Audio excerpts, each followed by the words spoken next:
impressive. I didn't think I could do that.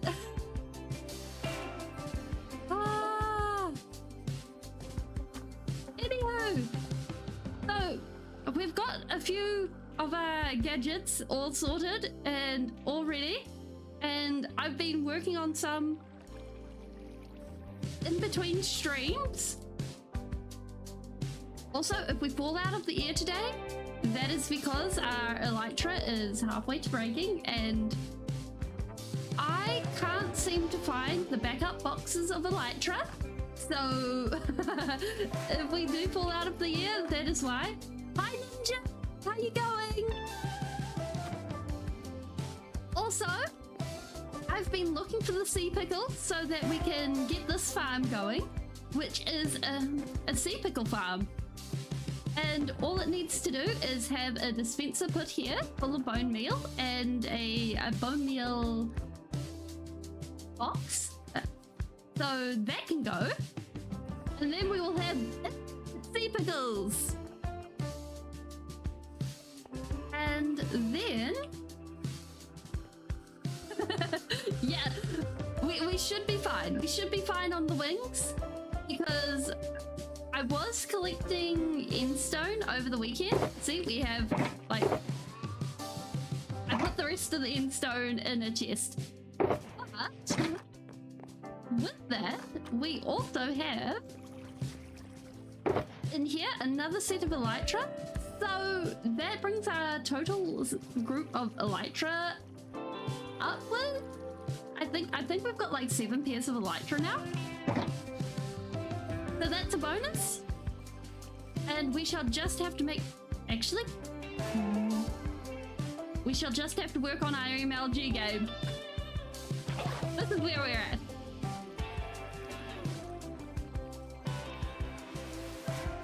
So I'm thinking today we'll work on the cactus farm. And we should also probably make this look a bit like something. Because it's kind of been hanging around. So I think those are where we're at today. Also, if we see a dyed red shulker box, that'll have our spare elytra in it because that's the get home box. Ooh, actually, like it's been bugging me all morning trying to find where the shulkers are, where the boxes are at, so we may get a bit distracted about that. And just have a thought. No, none of these are enchanted either. Okay. Thank you. Now, hopefully we don't have to pull out our MLG game, but there we go.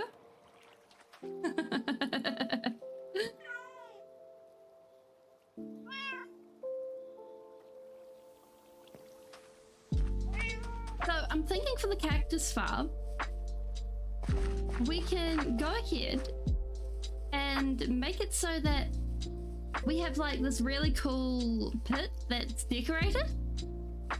Sort of like when you see those really cool perimeters and they've got mosaics in them. So what we've got right now is the pit that's all dug out. And also, we have found where the moaning and groaning came from. It's here. And that is the darkness. So this is the last spot, as far as I know, that has not been lit up in this entire area. So this is death.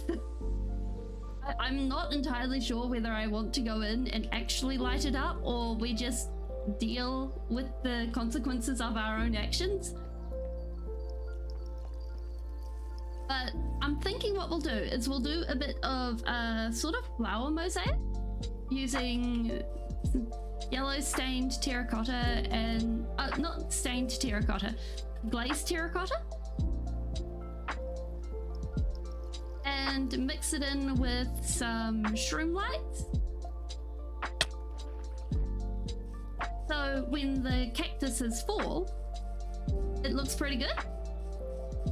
We just have to work out the distances and stuff for the water.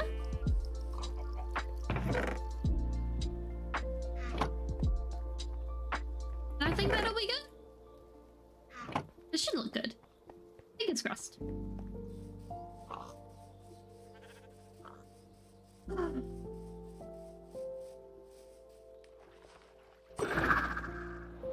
Like, my craft aside, it's been a busy few days. Like one of those weekends where you don't really do much, but it feels like you've done much. Like, does anyone else ever get one of those weekends? Because, gosh, it feels like one of those weekends where you're just like, oh my goodness. Like, I'm looking back on the weekend, it was barely anything got done, but on the other hand, it's just like, I could almost take another weekend and be like, I collapse on the couch and just rest after doing absolutely nothing. Things are just like that. Yeah. And it's just like, oh my goodness. Also, all hail Il Mango, the creator of tiny little Please don't wash away my redstone. Tiny little contraptions that create mud. Because basically, this spits out mud. You put mud and you put dirt here, and then it turns it into mud, and it ends up in here. And it is so tiny and cute and adorable. So we'll be building a little shop around that. But I got to the end of the weekend and I was just like, I could almost keel over. I don't know what I've done, but oh my goodness. All right, first things first. We check how far along we've done this. So we'll need to be doing this because I'd like to put a dropper elevator on one side of this. So we need check this, check the water supply. So we're going to be turning this, or well, on the other side, we'll be needing to drop this down 3 times. And that's fine, because that's basically what we were needing to do with the water. Nope. What we're needing to do with the floor. Yes, definitely. There is no such kill as overkill. Or at least in my opinion. So I'm thinking we go with a sort of blossoming pattern from the middle. So the pattern starts from about here. I think this is about the middle. It looks about the middle. And then it spreads out. And so we're going to have to take into account for the going up and down. So I figure we build up the bottom and then we build the mosaic on top of that.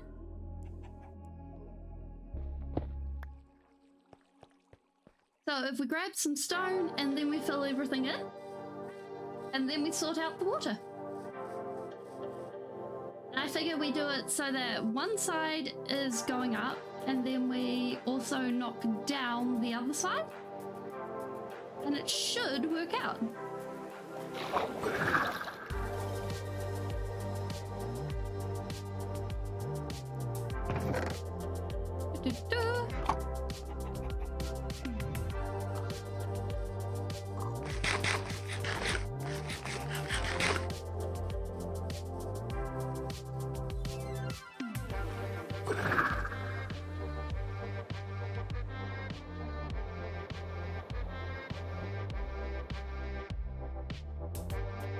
We should be able to go ahead, because if we raise it up by 1 on this side, and then we drop it down by 1 on this side, and that should give us what we need.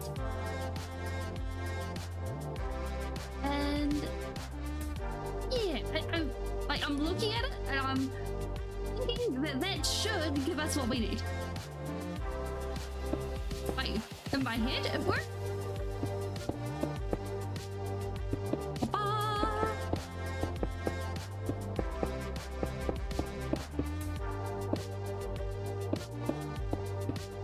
And on the bright side, it also blocks off the mobs. We should be good. We should be bringing this out to, what is it? 1, 2, 3, 4, 5, 6, 7? Yes. That's...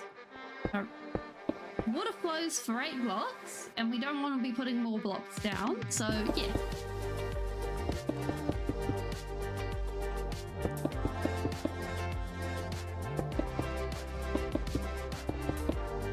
And I figure, like, if we do it like this, it should make putting down the mosaic easier, because we've got the pre-planned floor levels done already. 1, 2, 3, 4, 5, 6, 7. Oh, and we don't have to worry about all this diorite because it's not going to be seen. Although we could actually mine out the diorite and then we could have it for later.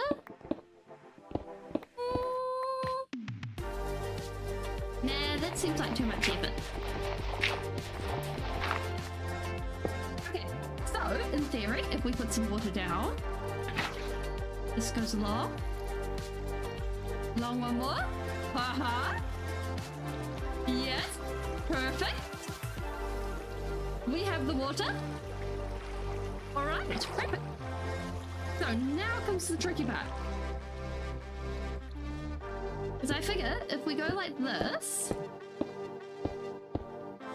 and we work out a general diagonal, because I don't think this room is perfectly square. Yeah, this is not square, not square. But I'm really okay with it not being square. So we work it out where the general middle is from these two top bits. We'll build the pattern from there. What we can do is we can have basically working out some curves and just have things branching out like that.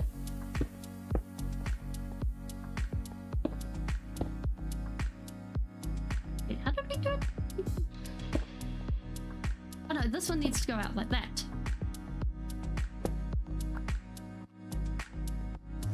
Then, in all theories being correct, we should end up with something that looks, at least with these starting lines, looks pretty cool.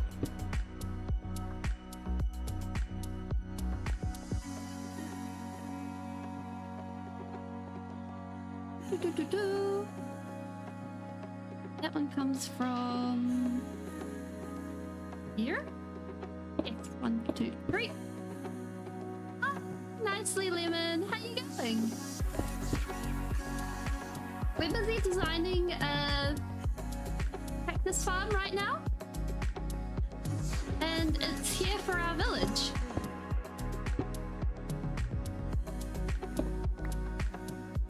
I'm doing pretty good.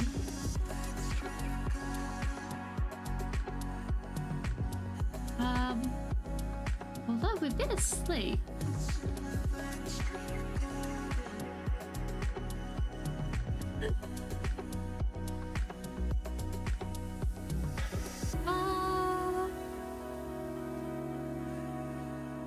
Oh, that reminds, like, seeing the sunset reminded me. I was playing around with some shaders.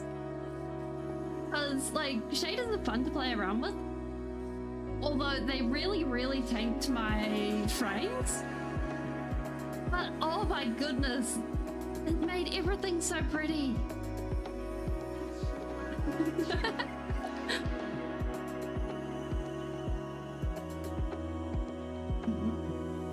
And like I was using, oh what was it, rethinking voxels? And seeing the reflections on the water was like so amazing. Yeah, something like that should be cool. Yeah, like it took my frames from 120 because my frames are capped at 120 because it matches my screen. Oh no, wait, we have them smelting over here. Down to 30, and I was just like, why are my eyes bleeding? And then I looked at the frames and I'm like, oh my word. And I'm like, I need a more beefy computer if I want to run this. And actually, I'll post some of the screenshots in the Discord later because they were just amazing. And it was such a vibe.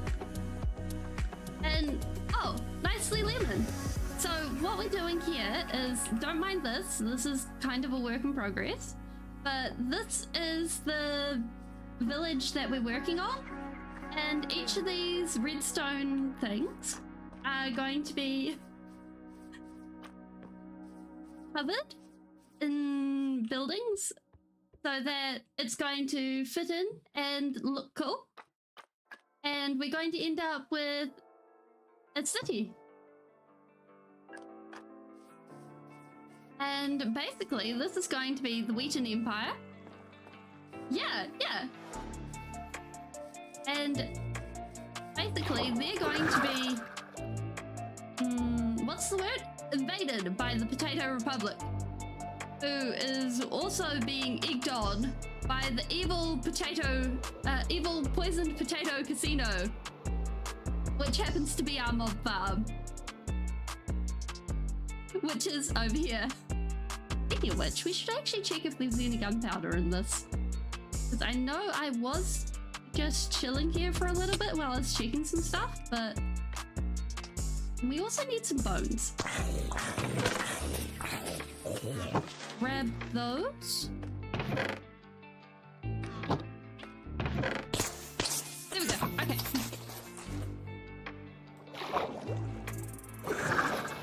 So yeah, that is where we are. That is basically the vibe that this place is going for. Thank you. Yeah, I like to tie my world in with a bit of lore, so that it's not just that is actually just my mob farm. I'm of the opinion that if you're doing a farm and it's somewhere where you're going to see it on a regular basis, that you should make it so that it looks cool. I don't actually have anything other than a starter base, which is actually a sea cave.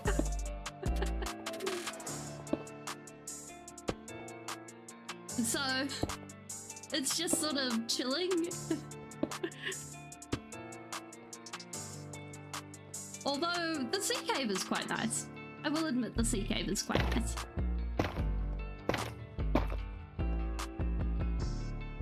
Something like that? Yeah, that's good. Although we should make a trip to the sea cave at some point. Sea cave's nice. I like the sea cave. I am very partial to underwater builds, so I will admit. Okay, so long ago there was a aquatic-based empire, or aquatic-based people.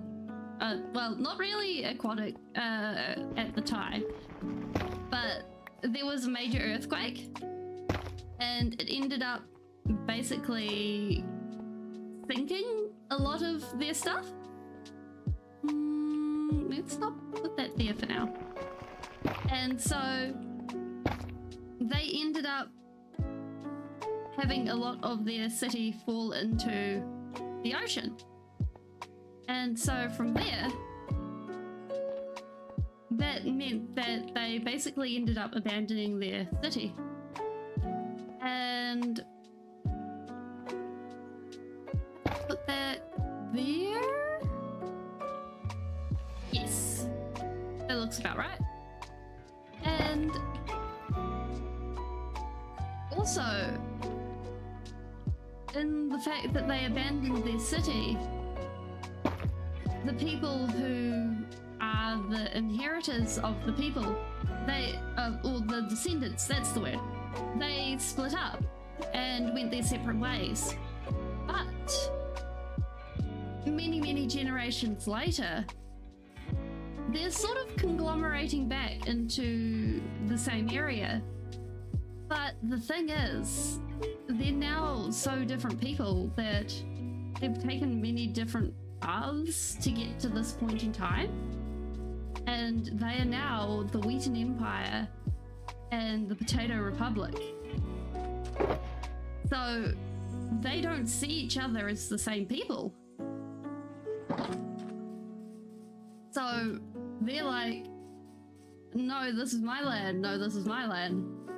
And the Wheaten Empire lives basically next door to where their old place used to be. Let's just put a block up. But the Potato Republic, well, they're sailing over. So we're going to eventually be building some boats. Should look good. Yes, perfect. And so basically, we're going to be building a siege. Yes, a siege in this area so that it should, and there will be a big fight. Let's look at this. This is kind of tricky to do from this area. And yeah, I really like world building. World building, I think, is one of the big pluses of doing this sort of thing. What have I done wrong here? Wait, am I in the center? I'm not in the center. Let's just sort this out a moment. There's the center. Where's... I have not... No, wait, there... Going down there is center. I think I've missed the center somewhere.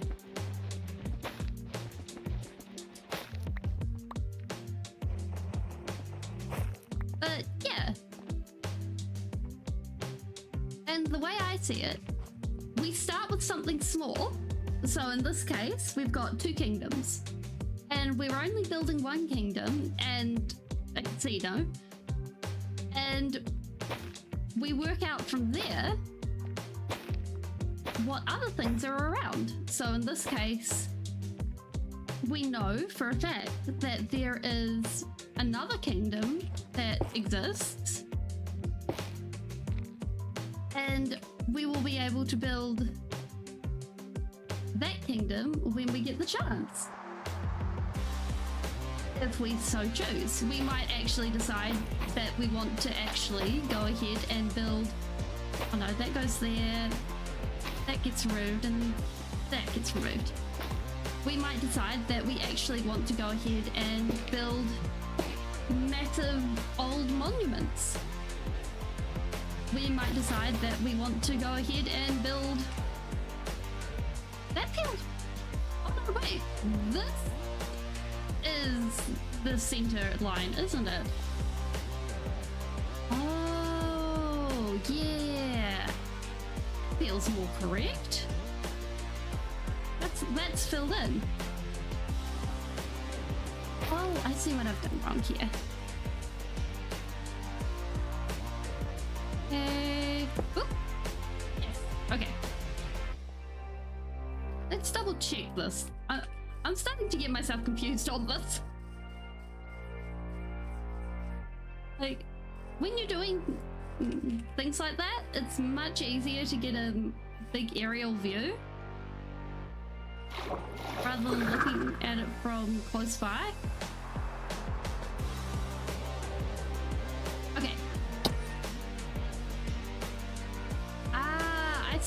I see where we've gone wrong. We've managed to miss filling in over that side, I think. Yeah. Okay. Because that looks like the center line there, and then we've also got what looks like extra terracotta there. So hopefully once we're finished with the Wheaton Empire and Potato Arc, we can have fun deciding whether we want to continue with our food-based adventures and go and build other food kingdoms, which I would like to think exist in this world. Or we can go and we can do and visit other places and see them exist. Okay, so there is the center. And we need to copy all of that over there. Gosh, this looks... I think we mucked up somewhere. Oh well, we can fudge this. What we're going to do is we're going to put one of those there, and we're just going to repeat all of that over there, and it should be good. Make sure 1, 2, yep. Which way is that? That? So, like that's my opinion on it. But also, it's in the future, so the future is always subject to change. And the way I see it, like it's more what is fun for everyone. Like, if we end up building something and we decide that actually what we're building isn't fun, it's not enjoyable, then we can scrap it. We can turn it into, I don't know, a big structure that is actually secretly an evil monolith that's threatening to destroy the world or something like that. It was created by an evil god. And I think that sort of freedom of choice and design is important.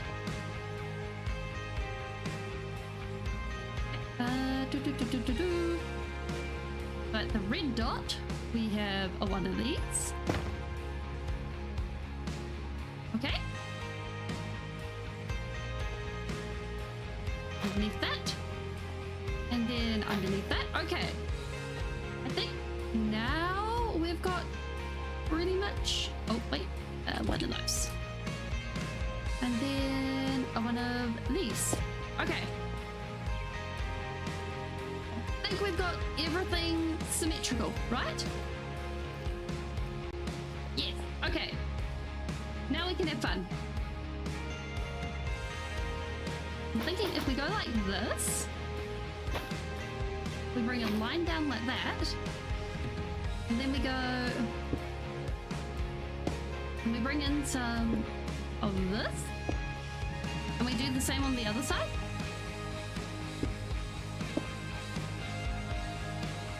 Might help if we go the right way.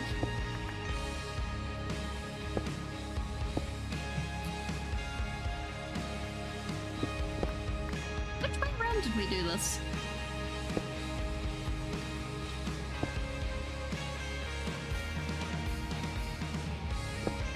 There is just too many different ways to do terracotta some days. Okay. Place it that way, and then that way. Okay, cool.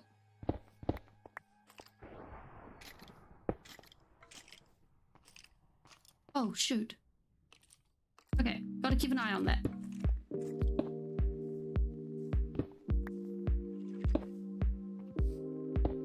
Perfect. Now we gotta skedoodle, because that's a thunderstorm. On one hand, thunderstorm. Great. On the other hand, thunderstorm.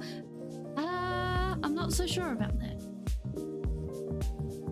Ooh. Skeletons. Creepers. Zombies. Zappy.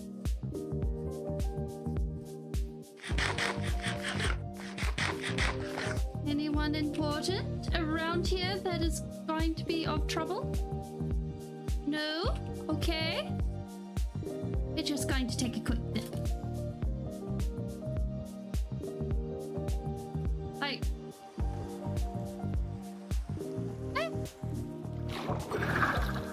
Okay.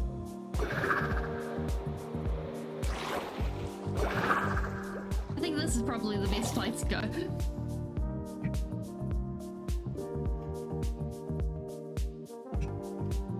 I also don't think that writing myself into lore, I know for some people they're like, oh yes, I'm the architect of the world and stuff like that. Hi 13! How you going? I don't think writing yourself into lore, at least for me, is my vibe. Because it's like, you're kind of restricting.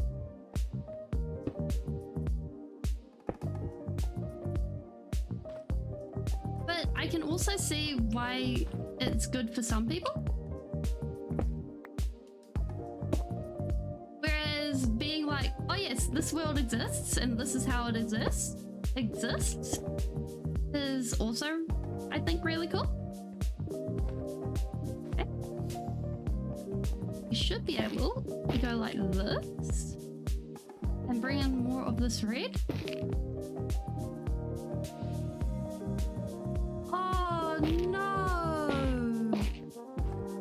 I hope it was in a survival world rather than a hardcore world, so you have the hope of getting it back.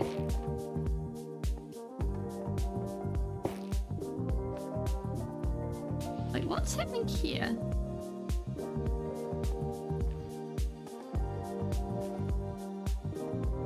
Like, I'm really nervous about trying to go after that. On one hand, the ribcage armor looks amazing, but on the other hand, the warden's scary. You are braver than I.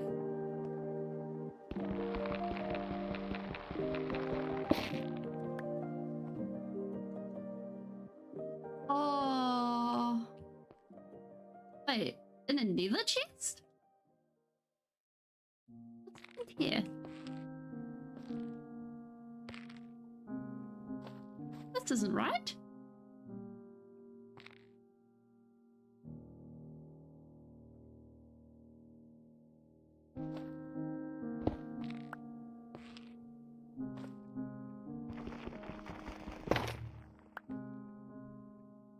Like, oh.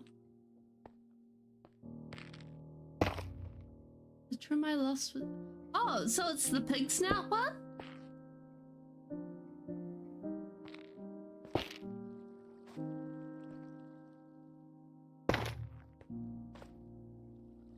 Like, yeah, that one's tricky.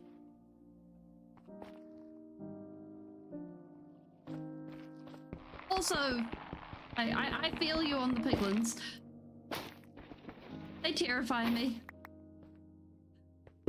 Like, I would take the warden over the piglins any day. Ah, yeah, yeah.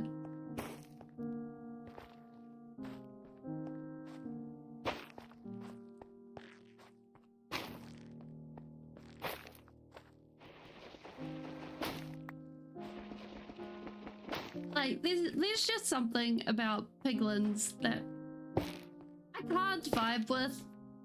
They're a whole different form of... Nope. I think if we fill the rest of this in with just yellow terracotta, it should be good. Apart from down here, I think down here needs a bit of detail.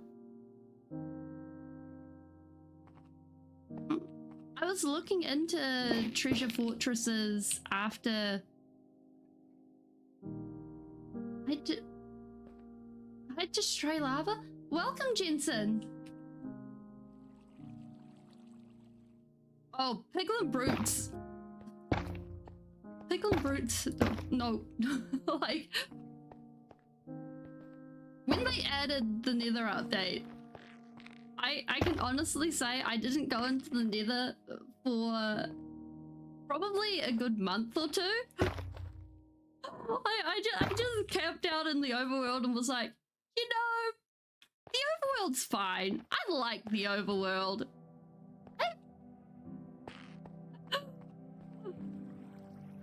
Yeah. Like we don't need to be like that. We're friends, right?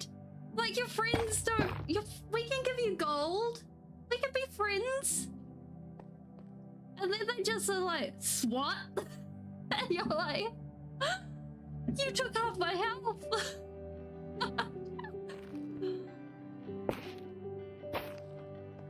And then, like, they're yeah, #1 OP right there. That's like the only method I can go with for them is this. Just snipe them. I no other method exists for me.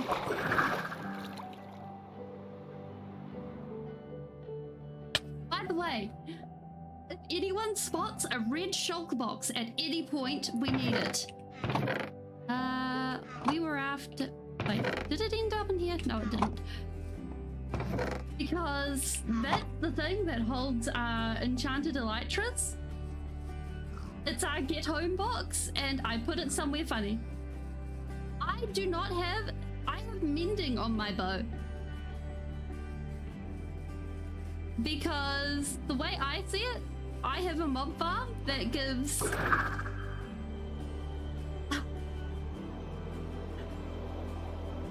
that gives me infinite arrows, so I consider that a better option. Yes, I agree. Mending is definitely better, and I do not realize the piglin, the brute is following me. I also scream. Oh, how did the world go?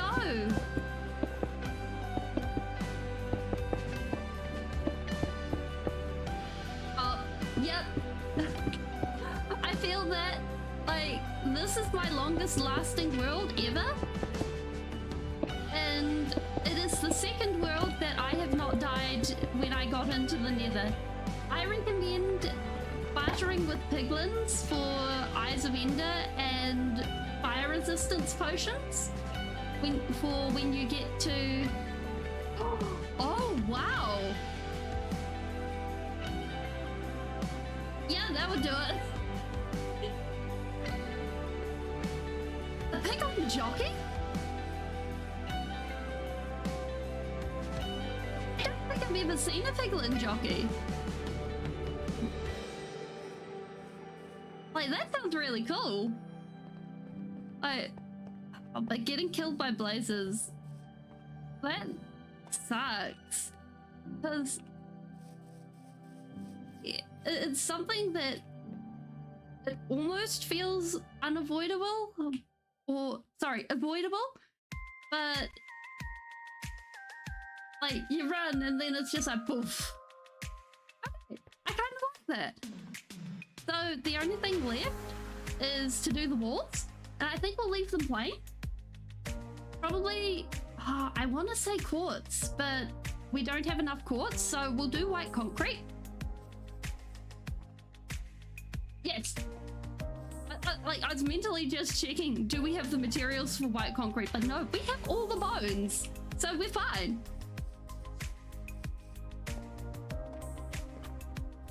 Oh, we could just use straight bones. Do we? And I think we'll embed some frog lights in the wall, just so that we are able to see what's going on.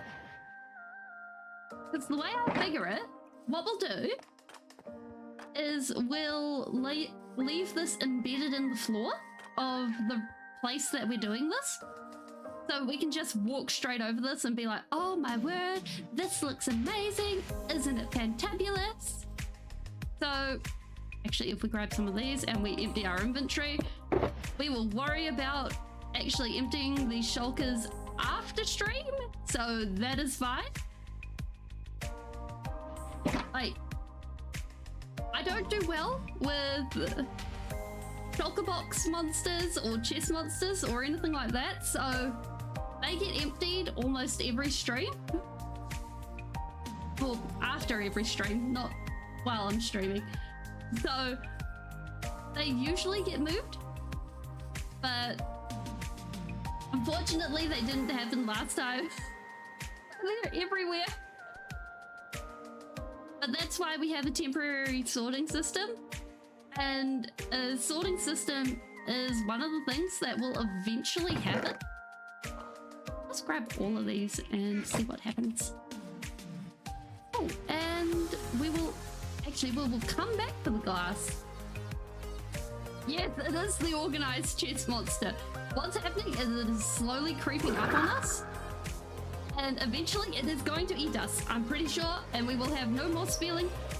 There will be no more spelling, it will just be the chest monster pretending to be spelling. Actually, that sounds like a great costume for Halloween.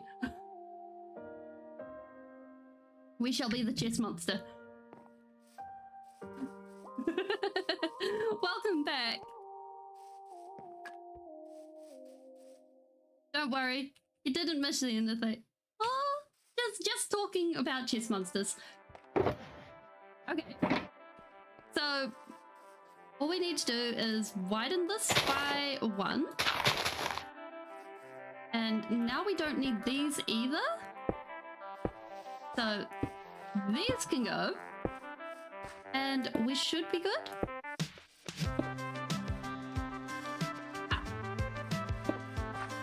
Wait a minute, grab this.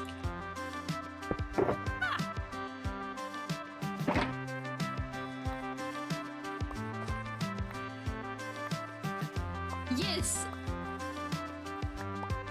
Yeah, it's one of the things that is going to happen is having an automatic organizer. No, I'm not going to be doing it as an 100 days or 1,000-day video or anything like that. I think doing it like that is a bit but what I'm going to be doing I'm going to be doing it by project. So most of the way through doing the video for the project on my mob farm, and that'll be released when that's done, and then I will come through, and once this project is done, I'll work on the episode for that. Episode, video, whatever you want to call it. And that's how I'm going to be doing things, because I'm not too fond of the trend for doing big movies. I think that's too big of a project for me. And I think the 100 days thing, like breaking it down by a day, for me, like we're almost at 1,000 days. We're at 779 days. That's a bit, like, there wouldn't be much content in that, personally speaking. Yeah.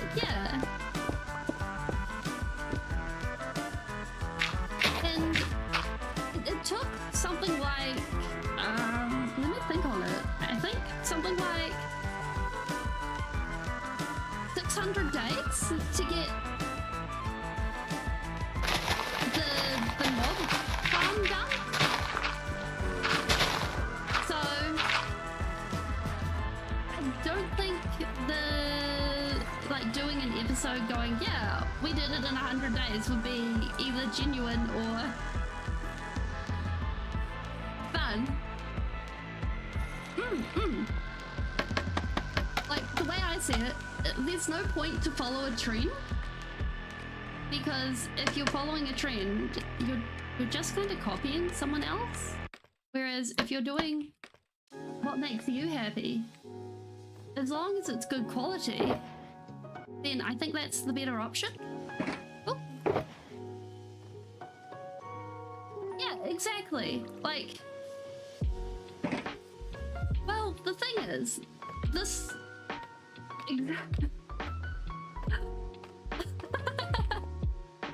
I sound like an anime character?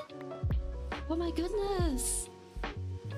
I can 100% tell you that it is not deliberate.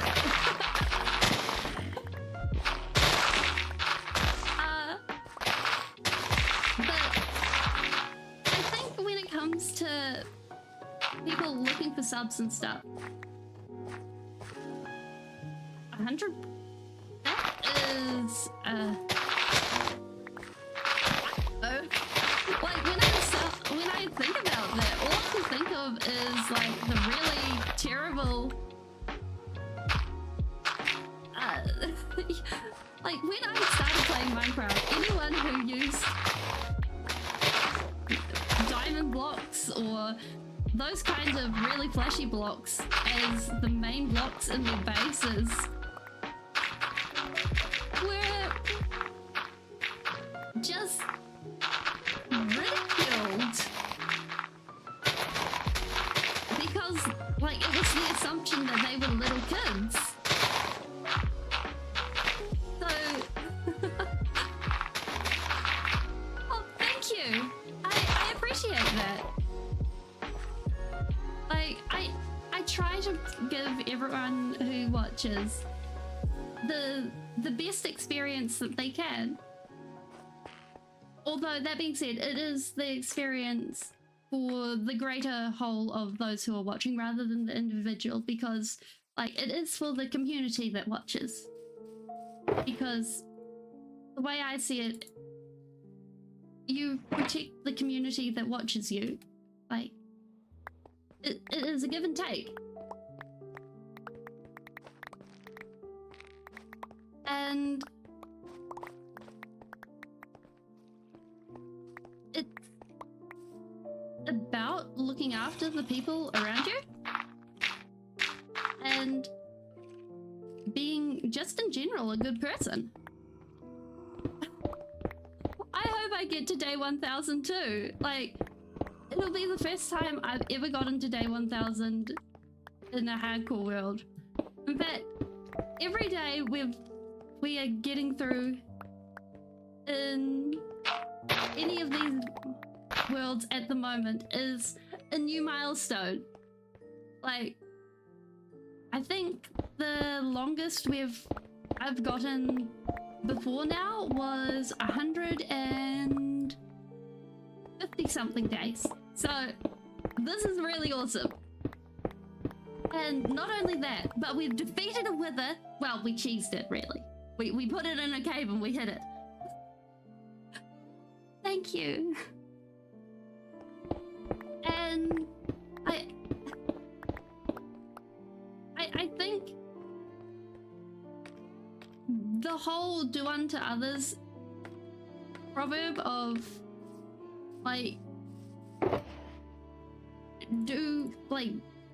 act like you'd want people, act to people like, how is it? Do unto others as you would have them do unto you. Oh! An end build? Yes, there is an end build happening, but it is a long way away. And we have so much bone because, well, okay, first off, I stream, exclamation mark, STREAM. I stream 3 times a week. Will this work? Please work. Haha! Nightbot! Nightbot did the thing! That is my stream times. I'm not particularly good at making Nightbot do what Nightbot is supposed to do. It has been an ongoing argument. So I stream 3 times a week. Oh, please work. I'm not sure if it's rule or rules. Oh, Oh, okay, it might. Oh.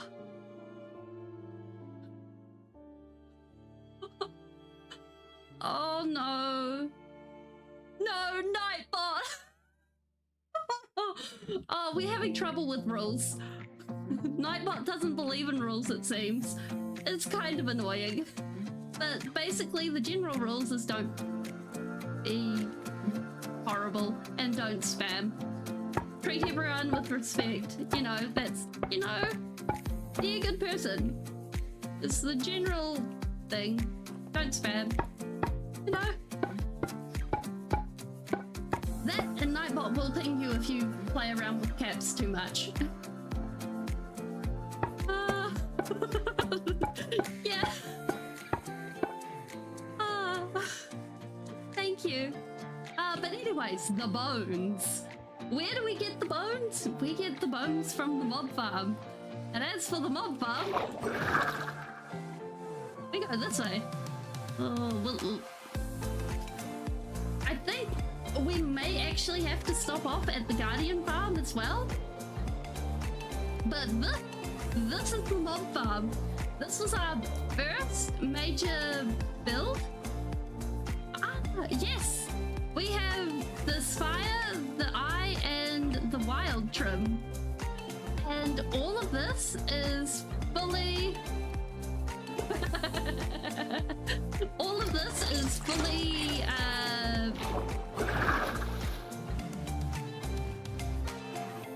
protected against spawning, whether it be by light or being bottom slats. And in here, let's just turn on thing. It's... Thank you. Building is... I'd like to say building is my specialty. Oh, welcome X-Pro. X-Sports Pro. So, we don't really AFK here. That's okay. Like,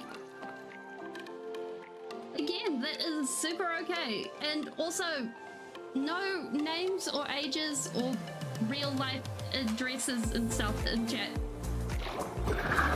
Like, the way I see it, for you guys, streaming isn't an obligation for you guys to come and stuff like that, but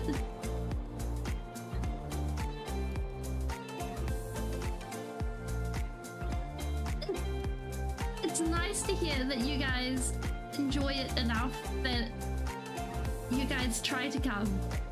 And I think we really should pop up to the Guardian farm and visit it for a little bit because, oh my goodness, I think I want to break otherwise.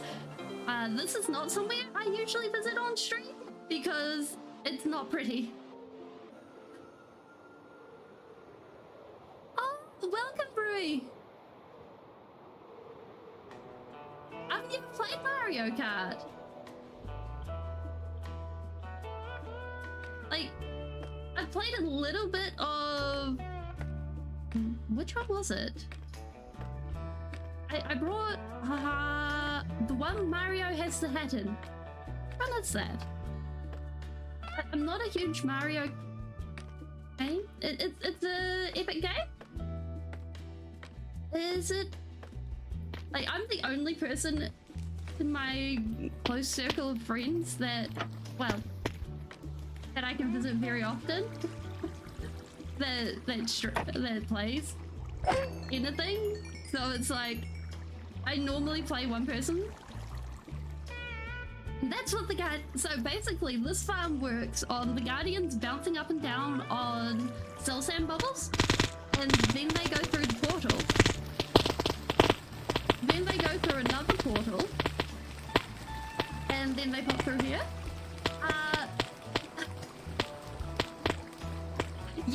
Yeah. We only need one more swing. And also the link to the Discord is in the description. That's the other thing. Okay, we should be good. We are good. Perfect. Shoulder bolts. Oh, it was a good thing we came.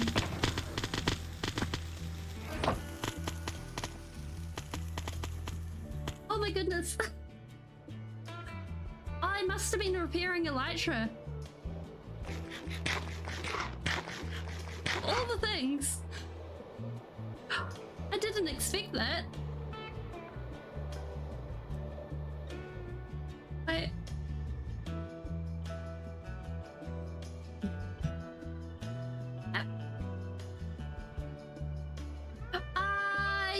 Yes, it is.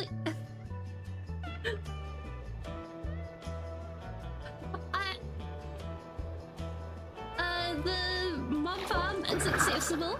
It has like some scaffolding going all the way up. And I do try to keep it pretty chill. Like, it's something that people pointed out in the initial thing was that it felt chill, and so I tried to keep it that way. I make sure that when there are people who want to start stuff, that they just are encouraged to leave. Or I point out the fact that we are not for... Oh, those are creepers. That's a skeleton. Or I point out the fact that we're not for busy harassing people and stuff like that. That we're not that kind of stream. Because I think having places where you can still play with people and, or not play with people, like chill and hang out with people and stuff like that. Oh, yes, I am actually from New Zealand, so I am on the other side of the date line, so I'm in the future. So on my Discord, it's got the stream times in your time zone, which is, I deliberately set that up so that people will be able to find things much easier, or find the stream times and work it out much easier, because I mean plus 12 GMT is a bit of a weird time zone, and also I have daylight savings and stuff like that, and I'm not sure whether in the future I will... I don't have a video out yet. My first video will be the mob farm, but I also did a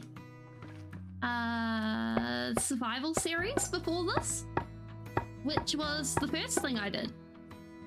And I also did, well, I still do from time to time, very occasionally, post tutorials on building. So if that's your vibe, then there's also that.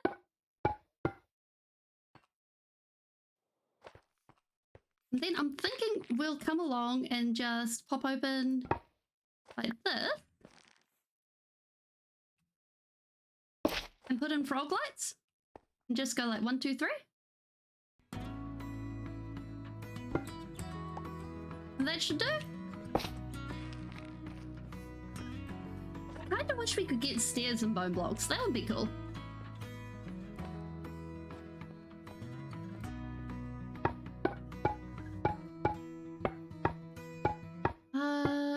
Will I say congratulations, Joanna? Yeah, sure. Congratulations, Joanna. Wait. I did read that right, Joanna? Yeah.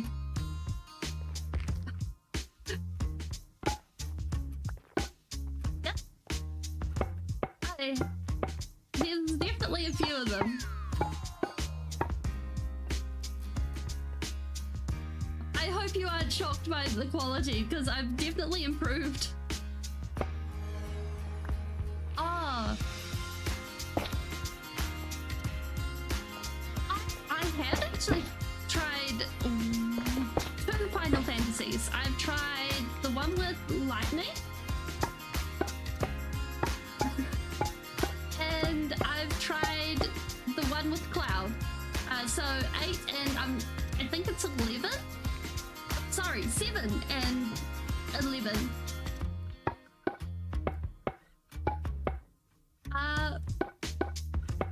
Wait.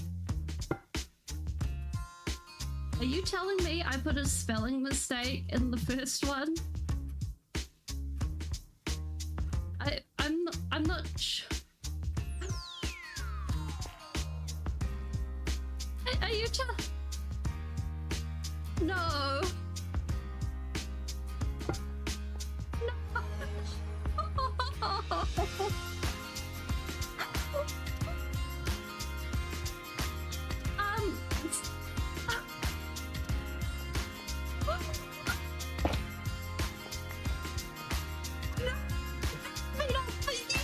No one told me. I don't think so.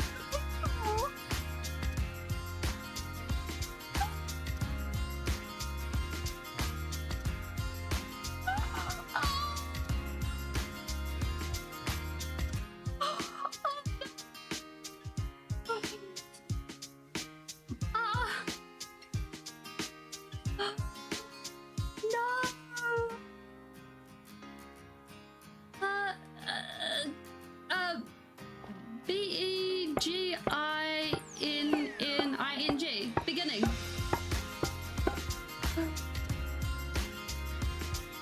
Yeah, I didn't spell that correctly at all. It's okay though, because yeah, I definitely made a mistake. Although that is a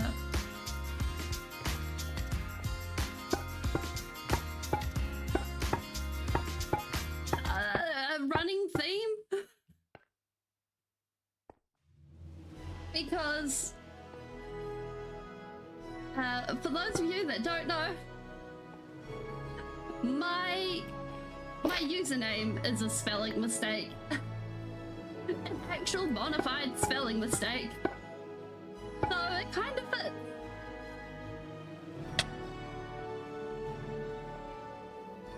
Oh. I just wish it was deliberate.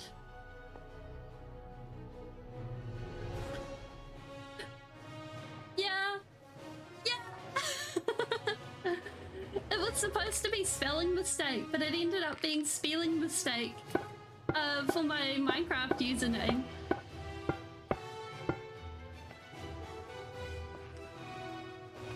But yeah, and so I rolled with it.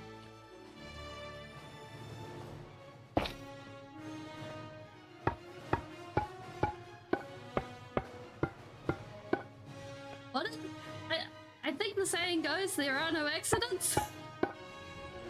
Well, I think the saying should really be, there are accidents, but it's more along the lines of, what do you want to do with them?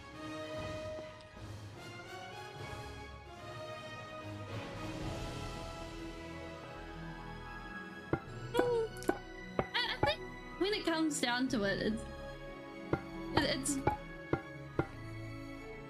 like, when you have a mistake, just owning it is the more important thing.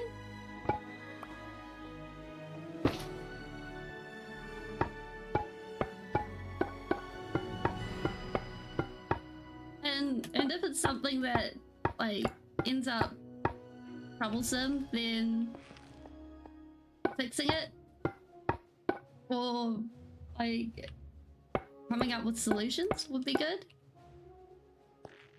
Or finding someone who can help. That's the way out. Jensen, careful with information like that, okay? It is the internet.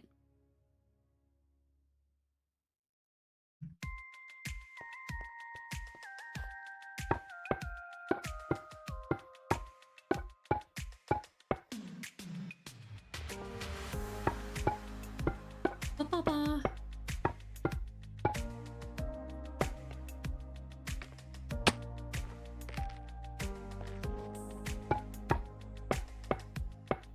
It's all good. It's just that, like, internet safety is a thing.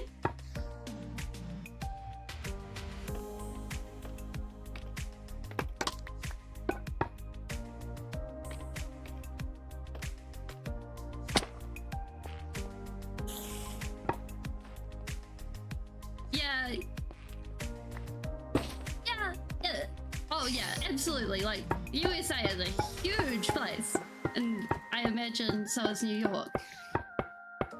But I would prefer if you want to talk about where you're from, like, keep it within, like, state as the variable.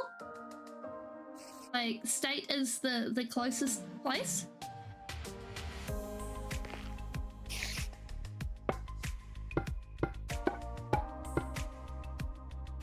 Same here.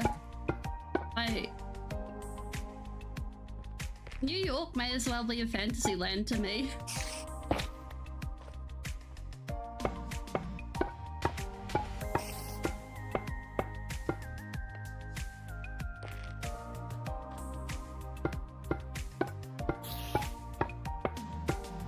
In New Zealand, we have more cows than people.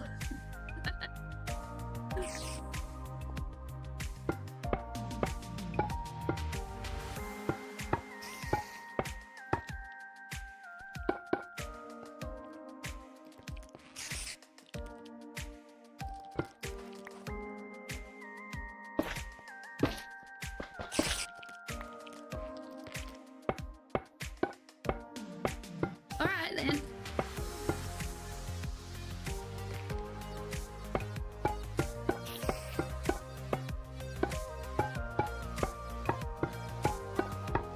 Good barbecue? In a...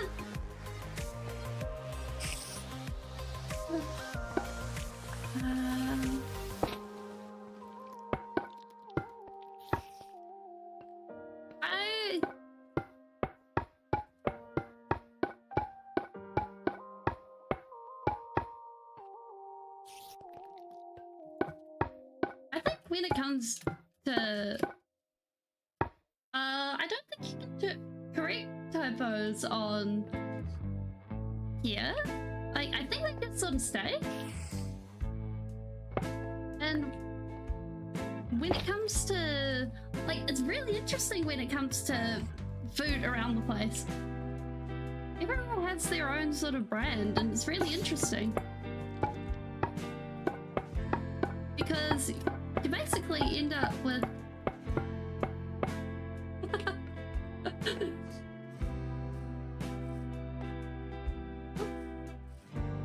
oh, I'm really glad that you're enjoying the stream. Like,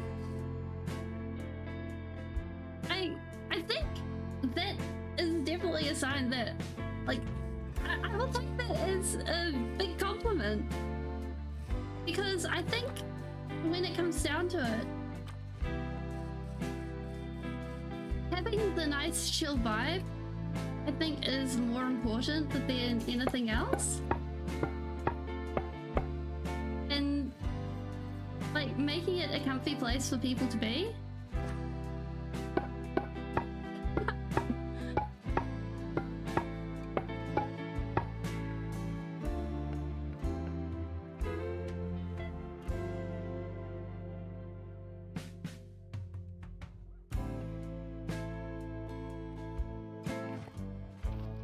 Okay. And I kind of... like, I'm thinking what we'll do. Like, this is the first time I've done a multi-layer cactus farm too, so it should be interesting. Like, I think the last time I've tried to do... wait. No, I lied. I do lie. We do have bees. We have bees in here. Like, this is going to eventually be a... what's it called? An automatic bee farm? Automatic wax farm? So we can have automatic... yeah.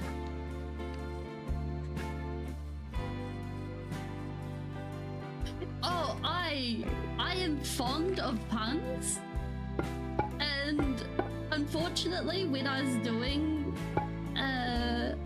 all of my work to do the setup and stuff, I had not figured out what what I was going to do for stream or anything like that. So it was just like, I'm looking around frantically. I don't know. And I saw the bees and I'm like, bee puns. We're doing bee puns. Bee puns are the best. So we ended up with Bee-lieve it.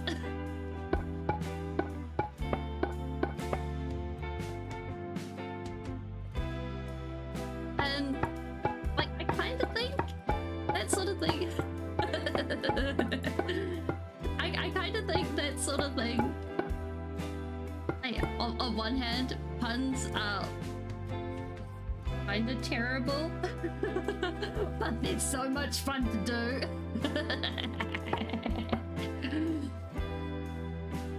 Okay, I'm kind of thinking, like, for this bit, we're going to dig out one. This is the area where we're going to have the water flowing, and we're going to be putting a row of hoppers leading into a chest. Wait, no, wait.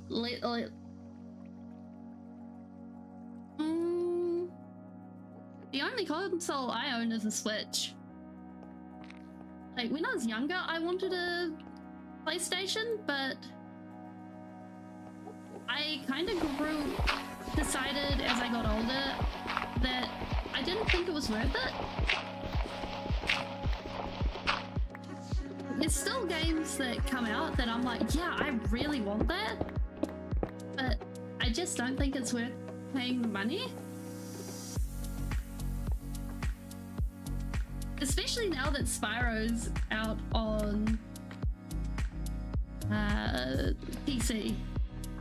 Like, when I was young, I was like, I really, really want to play Spyro. And all my friends, they had PlayStations and they would play Spyro. And they were like, yeah, you can sit and you can watch it. And I was just like, you guys suck. I want to play the cool dragon game. Okay, so it is.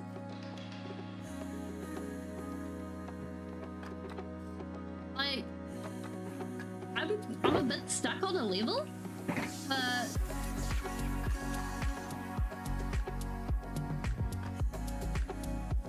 I think I'll get there eventually.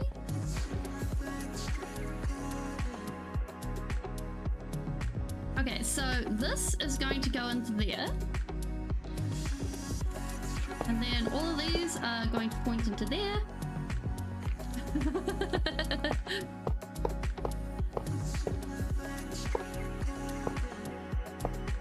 Well, the thing is,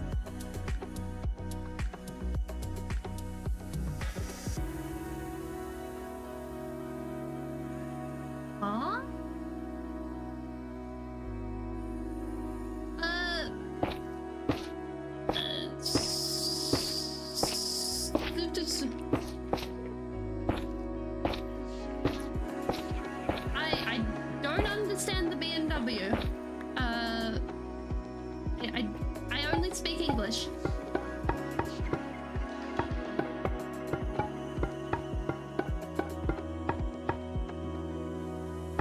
Well, the thing is, I can't even understand. I can't pronounce a pro OP's comment.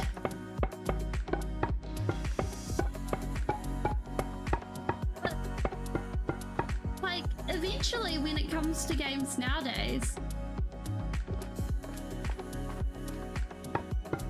most of them, like 99% of them, do actually get cross-released. So having a PC, I think, is just as good as having a console.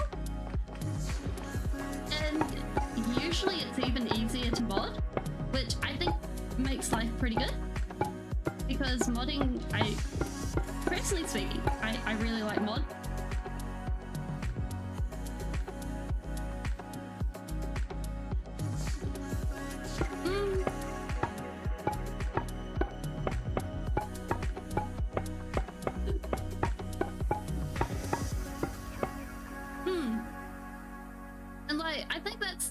advantage of, now it's this one of these two that we need to keep an eye on. Yeah, that one. Well, the thing is, with PlayStation, once it comes out, the hardware is set and the games have to be made to that hardware, right? Whereas with the PC, if you don't like your performance, you can get more RAM.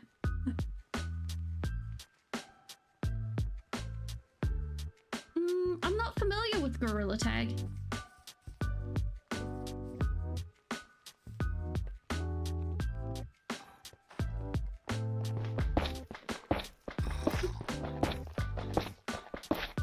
And so,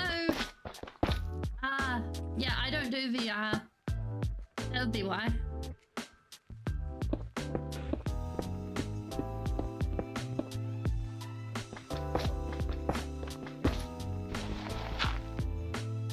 Like,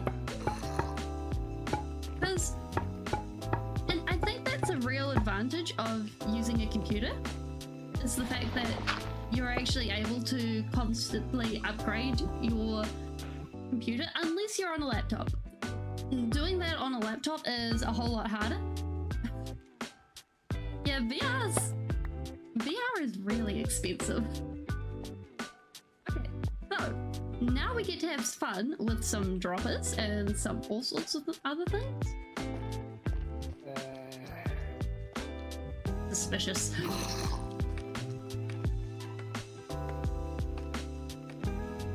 Yeah, that too, like...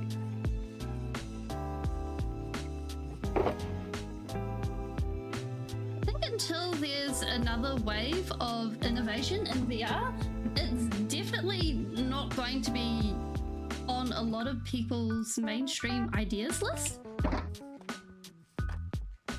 Like, seeing the Skyrim VR made me excited for like a whole few months, but then... Oh, congratulations, 13! That's so exciting!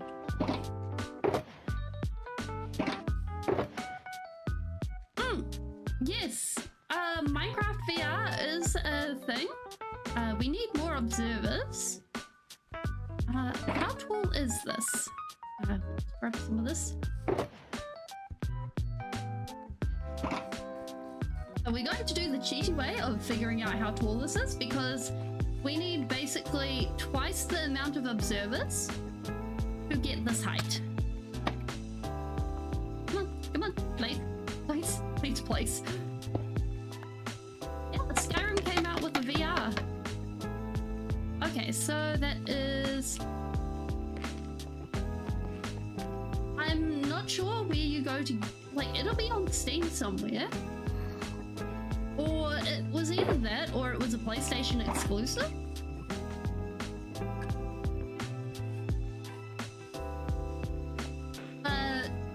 It was around for a while, but like Minecraft and Skyrim were my first two favorite games, and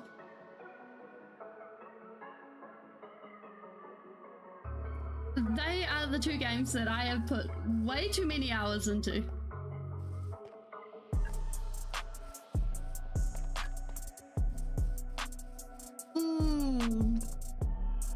Yeah, 7 Days to Die is... I have heard of it. Okay, we should be able to remove those. So we need 16 observers, 8. Oh no, wait. We need 2 more. So we need... Well, it is a horror game, so it's probably designed for older people. So we need about 20 observers. So we need suspicious zombies.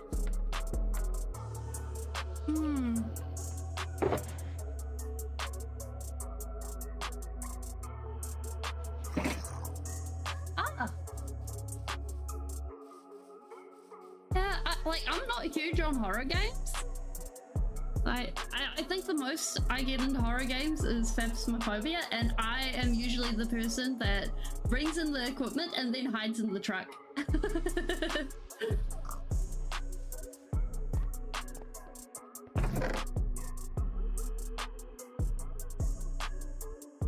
But I only play with a... Oh, why? Because they're my friends.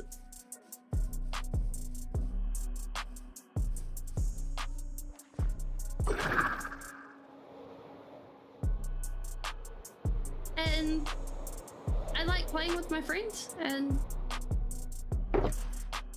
so while I am terrified out of my wits while I'm playing, I enjoy playing with my friends. Okay, well, let's actually grab all of these, and then we will need a bunch of droppers.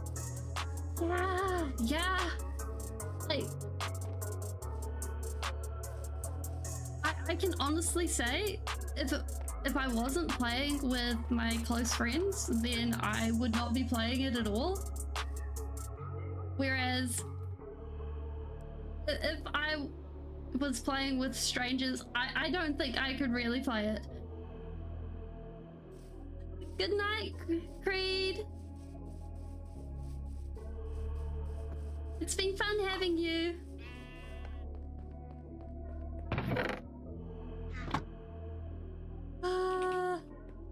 Okay, so droppers are cobblestone and a drop of redstone. Because basically what we're going to be doing is sending this up the spout and over into a chest. And we're going to hopefully make it so it's also quiet. Fingers crossed.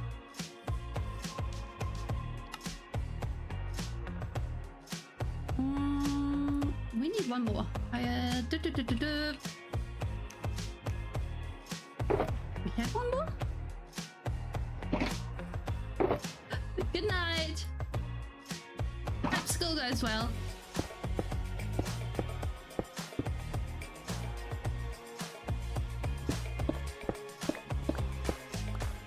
Yes, okay.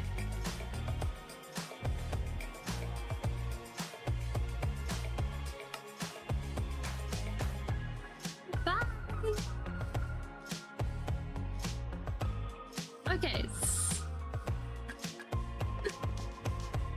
You too. Did we grab the... Yes, okay. Now, I should really remember to bring all of the redstone with us when we actually grab the redstone. And then we should have all of the things that we need. So now we just need one of those, and we got everything. So this should cover all that we need.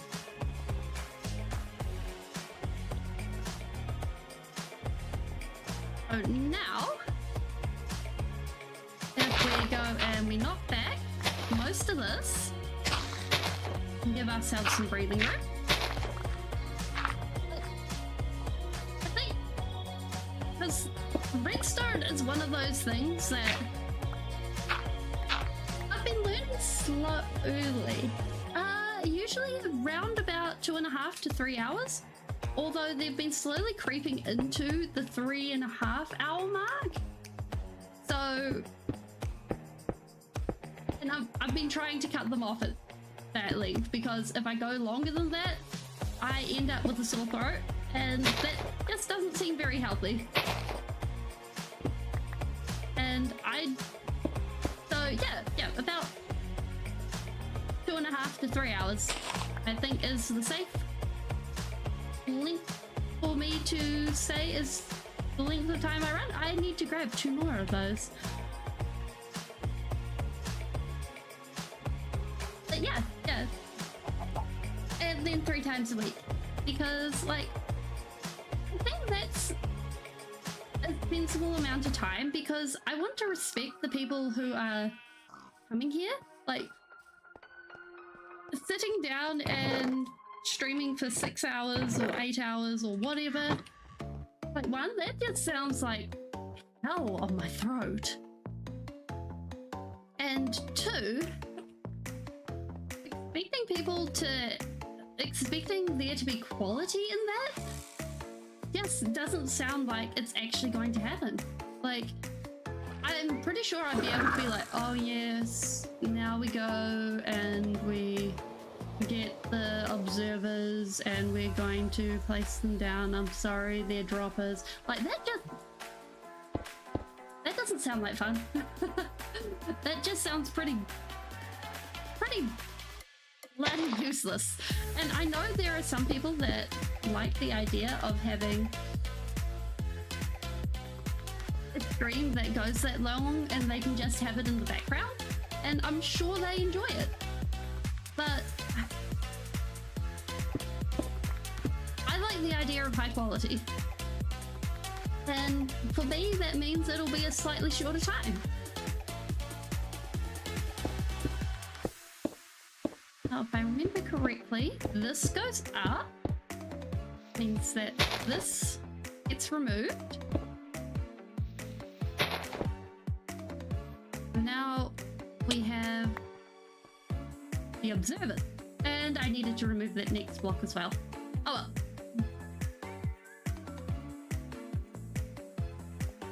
Because now we do redstone magic. But why is this? Oh, thank you, Rui.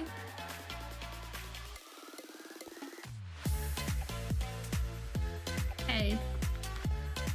Now comes the tricky part. I think we go like, nope.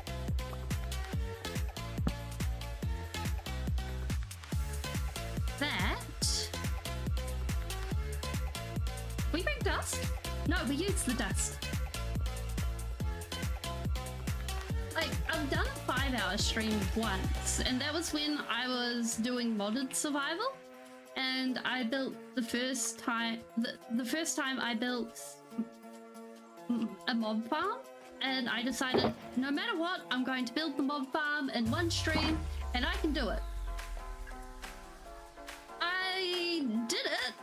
I regretted doing it, and 10 out of 10, would not do it again. Okay, that goes like that, I think. Yeah, because we have a clock. I might have to check my redstone world. Then we have this. Nope, that has to go the other way.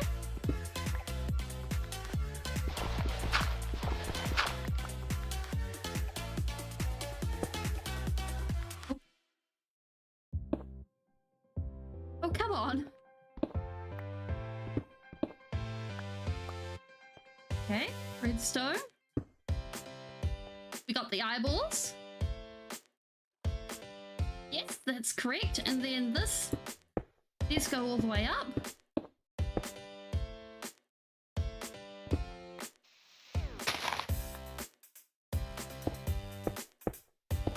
Perfect.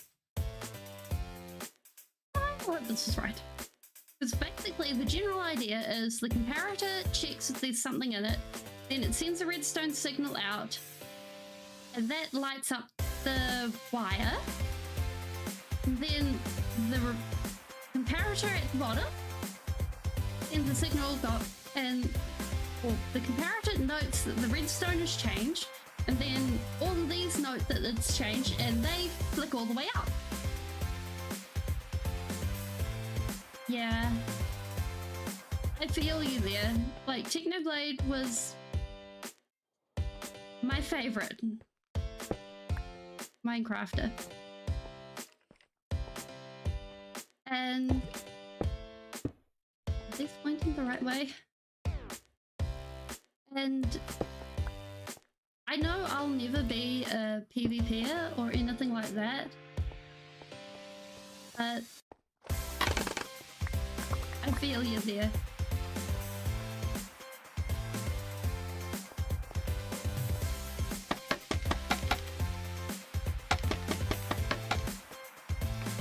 Okay, let's sleep before these guys get us.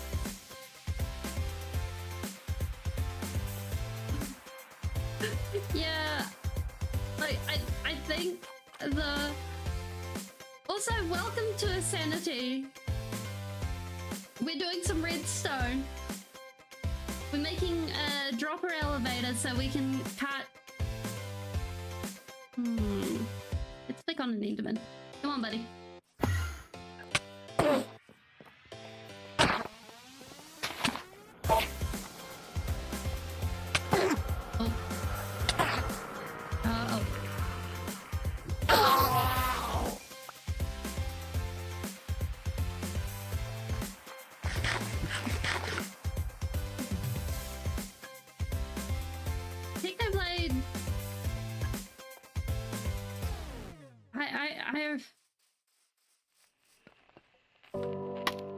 Technoblade was one of those people for me who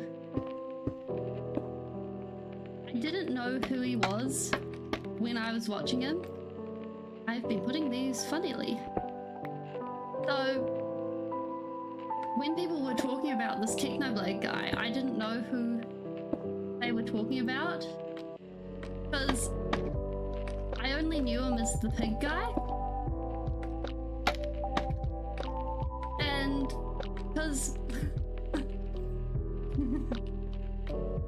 And because I knew him, like I watched his channel mainly in his Bed Wars days.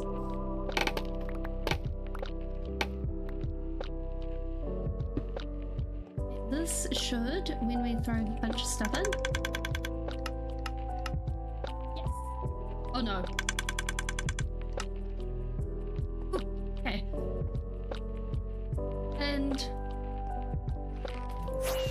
then when all the animatics of the Dream SMP came back out, or the Dream SMP came out, and they started popping up on my feed, I was like, hey, who's this epic pig guy?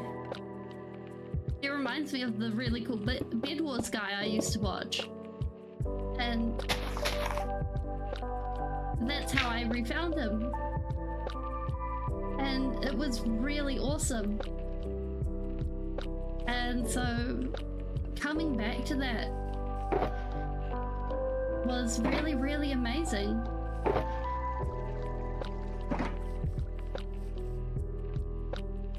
Okay, so we should be able to now hide this. Especially this bit.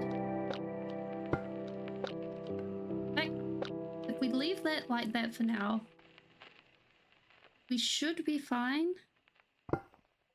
Oh. It works. Fine, it's fine, it works. So, and I think it's one of the strange things about the internet is the fact that we're one of the first generations who has now got this straight.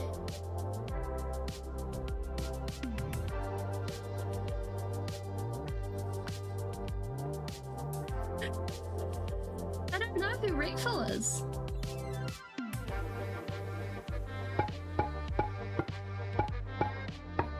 But we're one of the first generations who has this strange sense of timelessness. Like, we can go back and we can watch any video we want on demand at any point, and it'll feel the same, it'll be the same as when it was first made. Whereas our parents' generations, those videos were analog, they degraded over time. And I think for us, like, at least it's a different sense of, like, it's different. And especially when the people we look up to are more accessible.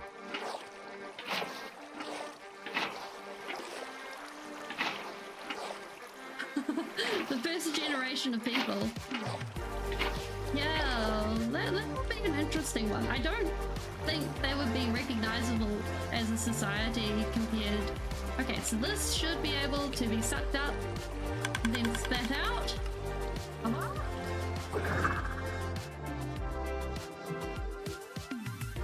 And so that is all set up. We will be able to put in our line of bone blocks, and then that is all organized. Now we can go ahead and put in all of, actually, if we can use the bone blocks. Oh, I kind of feel you there.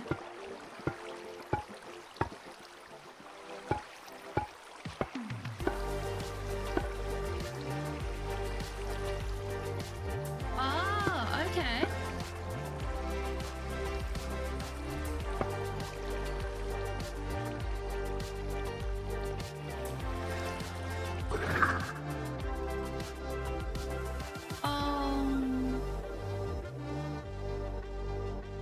Yeah, like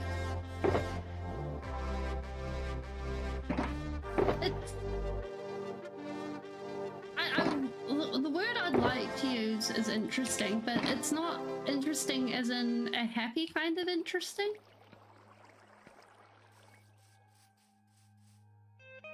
But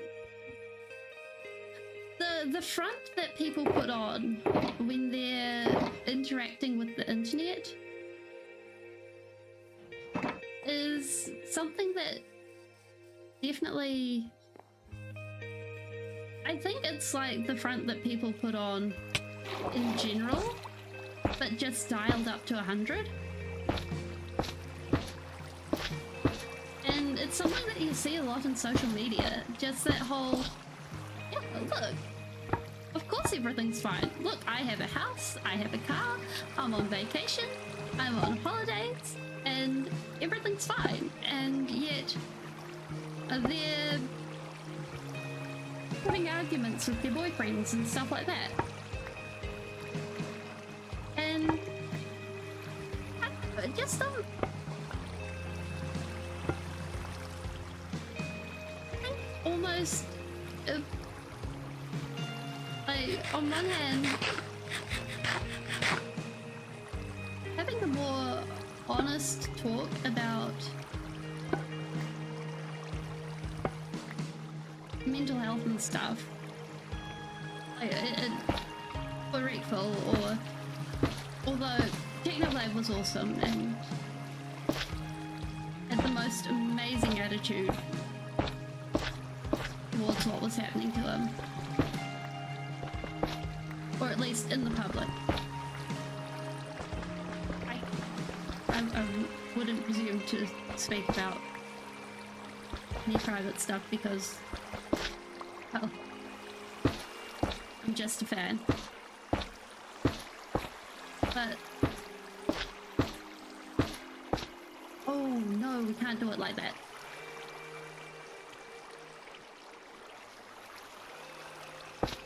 But sometimes I wonder how it affects, like the whole fan versus acting like a real person, not like influencer versus real person effects. Although there and then there, then there.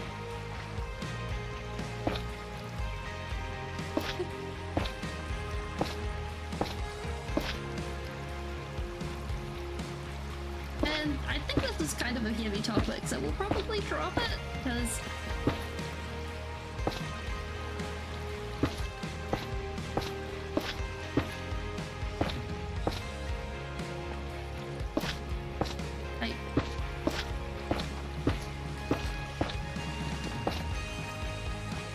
it can be hard.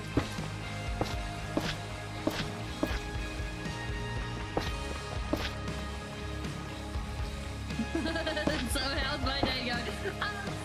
Well, my day is going pretty good.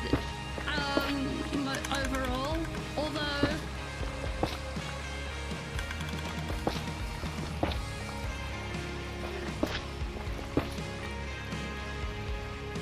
Actually, you know what? Like, my day overall is going pretty good, but like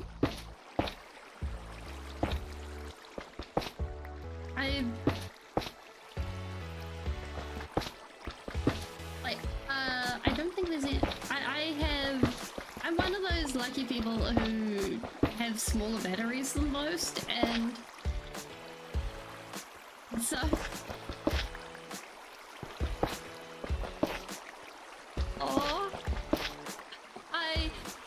yeah, Steven Universe is definitely one of those shows, I think, that on one hand, for a lot of its run, ran into did really good jobs of handling like mental health talk and stuff like that, and a lot of its things, but I think at the end of it, it didn't do so well. Oh, come on, let me place the block. But I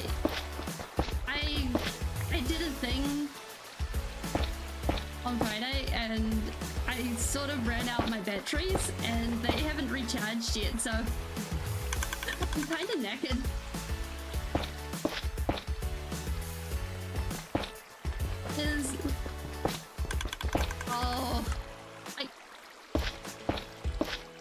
I was kind of an on again, off again watcher of Steven Universe. Like, I 100% would not have called myself a fan. Like, there were people who were fans, and then there were people who were not fans, and then there was just me who was just like, yeah, the show was mid. Can I have your shovel? No? Okay. But I did like the ideas behind it, and I liked the way it actually tackled the themes and everything involved in it.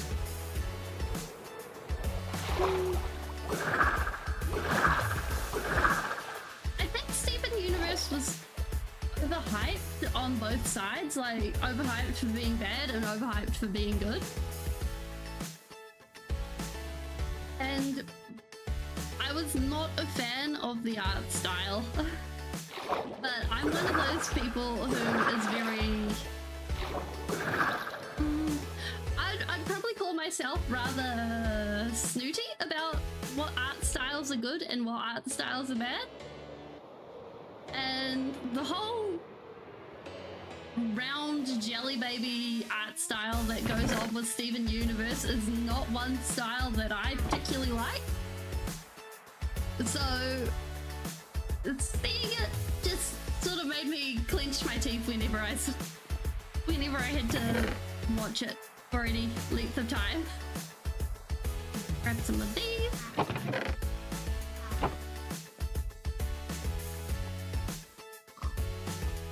You can see it. I did like Lapis Lazuli and Pedriot's. Yeah, Pedriot's vibes. Like, they were cool.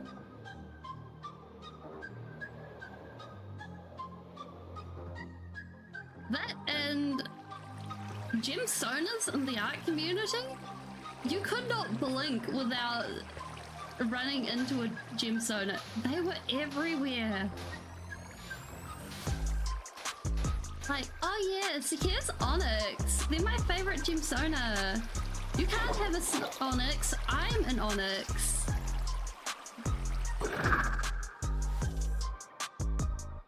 Oh. A gemstone, like a ruby or a rhyolite or a... This makes me wonder what I've done with my life.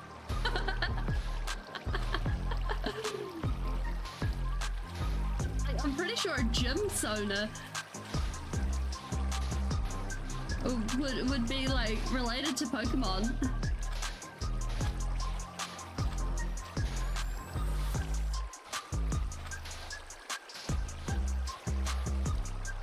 Okay, I'm thinking... Do you think we'll be able to get away with putting the cactus in glass? Because I'm thinking that we'll put in 2 layers of this. So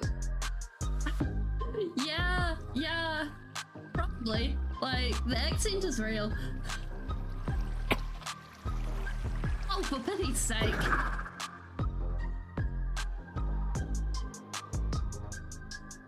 Okay, we land. Yes, okay. Okay, we got cactus, then we got a space of air, and then we have the next one. Okay.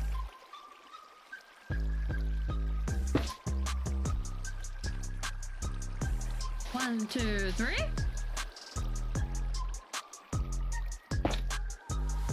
And I think that's all we'll need to do for 1, 2, 3.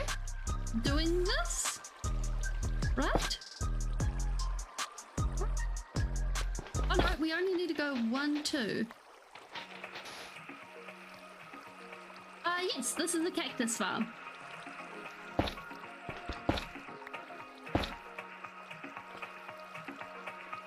And I'm kind of hoping that since there's a block above the first cactus... No, that won't work. We'll need to put the glass in between. Never mind. Like, I was initially thinking, oh yes, since we've got the cactus and then the block, the cactus will grow up and then it'll hit and then it'll fall down. Oh.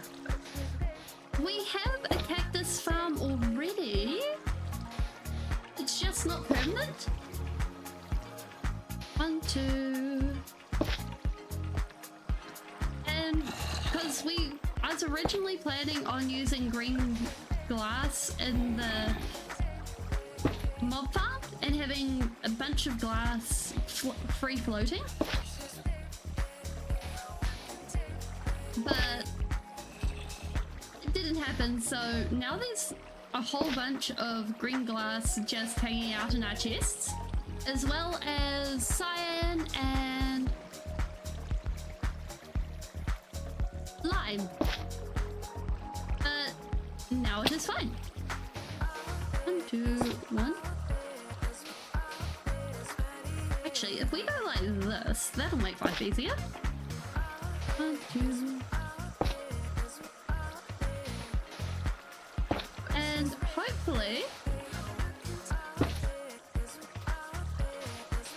like, I think, like, for me, the goal is eventually,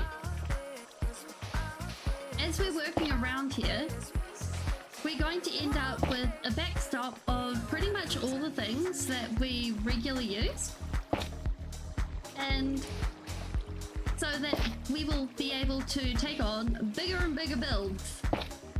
And eventually, we can just build the world, which I'm excited to do.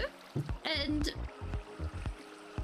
so eventually we'll end up with more complex redstone that will have to be practiced off camera and stuff like that, because oh my word, some of that stuff is way too complicated for my brain.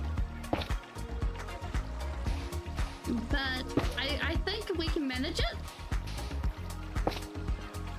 But I think long term it'll be worth it, because the idea of having like completely automatic mud, or a tree farm that we can just sort of yes, the world will be part of the build. Do we have any more of these? Yes, we do. Cool. And just letting the world exist as a whole terraformed piece, I think will be really cool.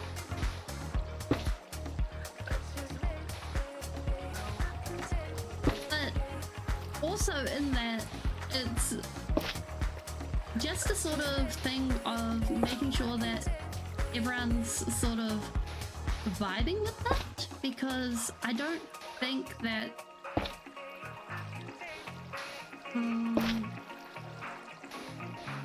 well, gathering the materials can be the hard part.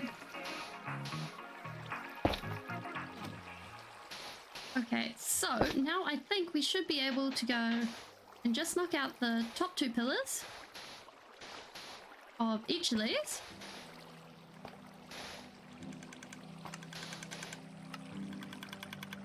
Actually, we should stick a chest on there first.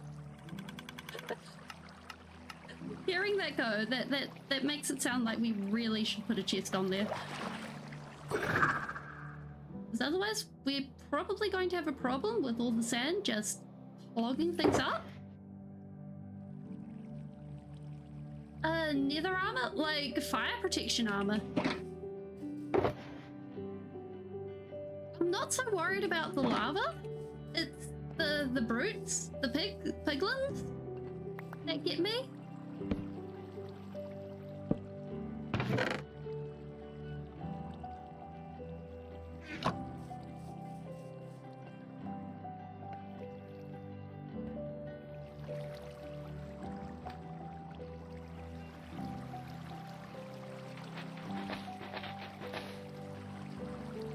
Doing esports at 14. Okay, I think this is a hot take, but I don't think anyone should be doing what basically amounts to a job at 14. And absolutely, when they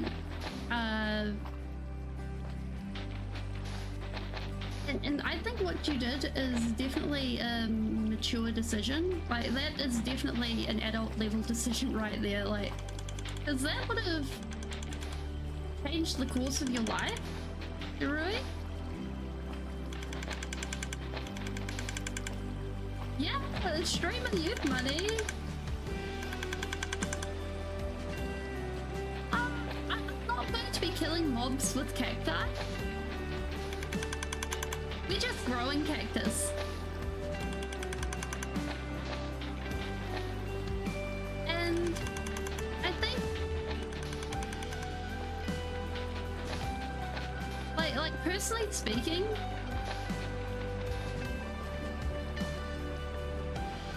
yes, we need all the green dye.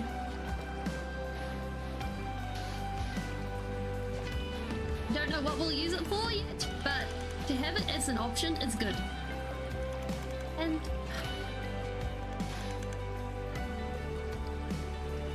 yeah, like the reason I play Minecraft is because I choose it as an art program. Like, I see it as a survival art program rather than a survival game. And it's a game I've played consistently for 10 years. Like, it would be the dark side of Minecraft. And I personally think that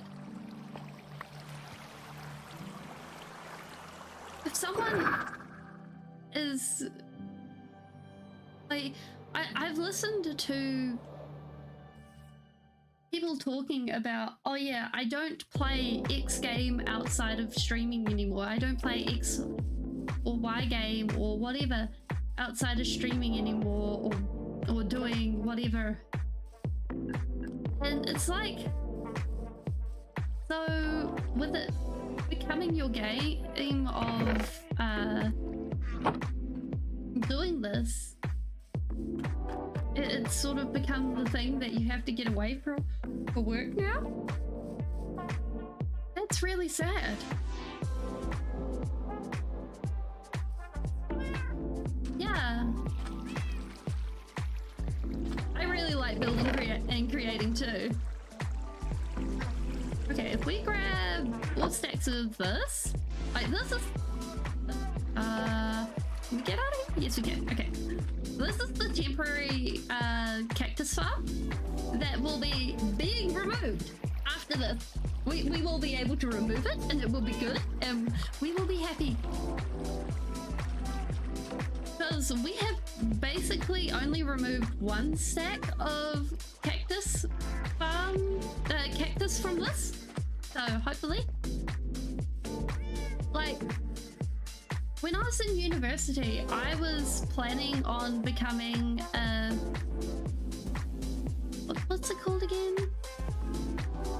I wanted to go ahead and create concept art for video games. But as I was looking more and more into, like, I had the art skills and stuff like that, but I hadn't known about the time crunches and the way they actually treat their workers and stuff like that. And also in my country there's about one studio, so there wasn't any work. Yes, in Minecraft you use double tap W, or I think it's Control or Alt or something. I just double tap W and hope for the best. Oh dear. But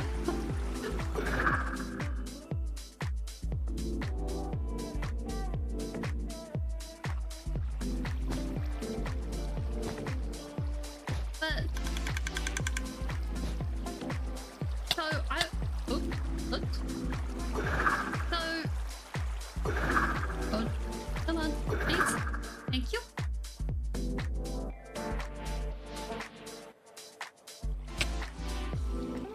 Did we make it? Yes, we did. Okay.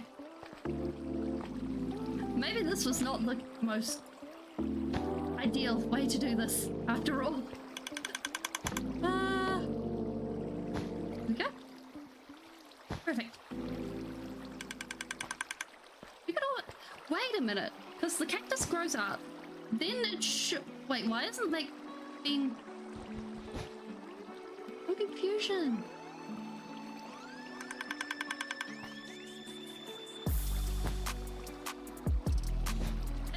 A very smart way of looking at it. Like, and you can always T-pose above your friends and be like, yes, and as well as help them out and not feel the pressure.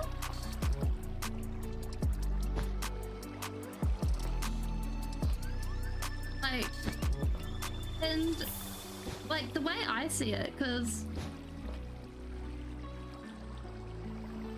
I consider the pro gamer tag as something that other people give to you, unless you're in an esports league and then you're pro gamer by default.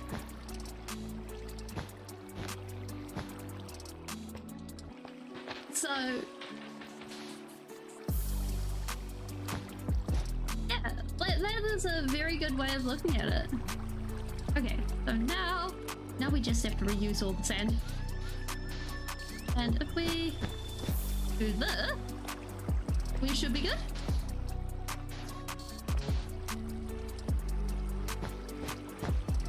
Ha!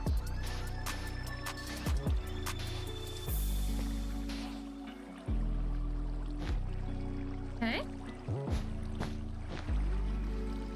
Wait, I think we've mucked up here somewhere. I think we're supposed to put in the little wibbly bits for the cactuses before we do these bits, because otherwise we kind of screwball ourselves.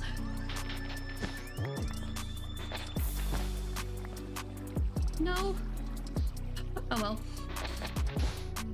Because otherwise we won't actually be able to get and touch those other cactuses.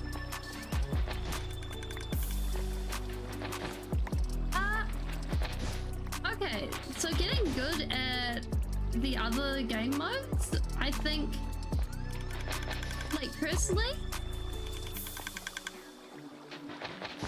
I think it comes down to comfortability of dealing with what's happening. Like, I played on peaceful mode for a long time. Definitely a long time. And one of the things that got me to not play on peaceful mode... Okay, we're looking for the glass. I'm trying to remember where we actually put the glass. Can't see the glass. Okay, where is that? Okay, so that's in between the cactuses. And basically, one of the things I found that was really important was torch spam. Avoid the mobs. Forget fighting the mobs. Just avoid them. And I think that is something that really helped in the beginnings, was just focus on avoiding the mobs. And then also getting on top of your hunger. Speaking of which, we eat. Eating is good. Because the fact is, in just regular mode, let's actually turn our resource pack off so that we can see the glass. Okay. Now we can see the glass while we're putting it down. This should be good. Because basically, the whole thing won't... You're like getting on top of learning that your hunger goes down a whole lot faster in survival. In one of the more non-peaceful modes is probably the most important thing. And then getting on top of your, what's it called, your combat would be your next one. I would probably say get a shield as your first thing, because that way you're able to learn how to defend.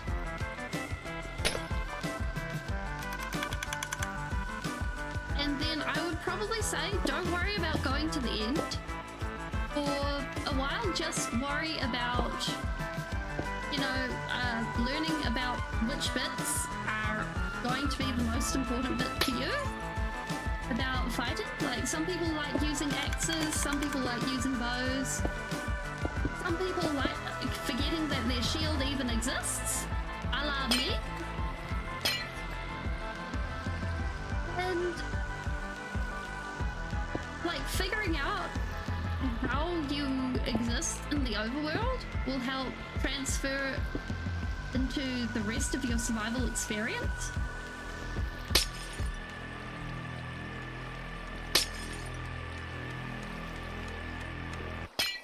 Hey, another bow person! And also, like,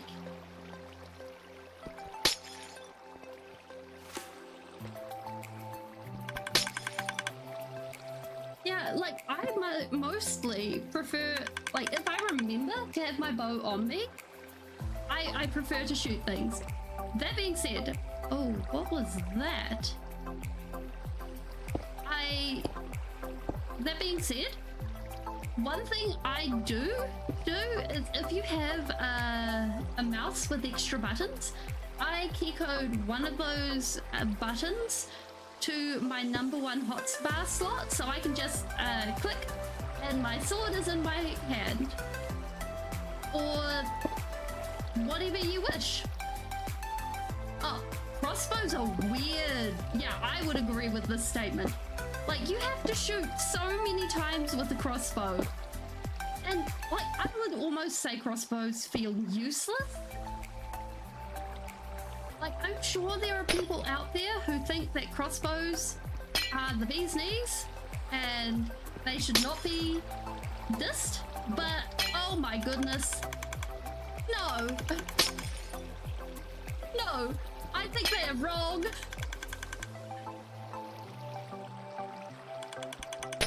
Okay, there we go. I think we're getting the hang of this. So it's like, you can't pull them back as fast. You can't run. Well, you can run with them. You can't run with the bow. So I suppose that's a bonus. That being said, you can't put power on them. You can't do any of the useful things with them. So it's just like, don't get it.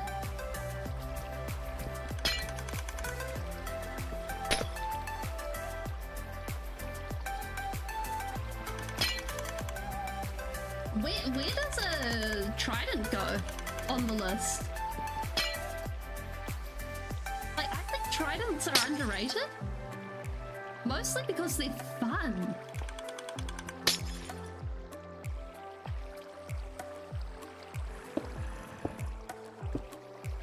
Like, I think when it comes to tridents, people are just sleeping on them. Like,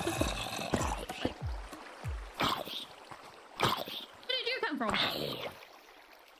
Oh dear.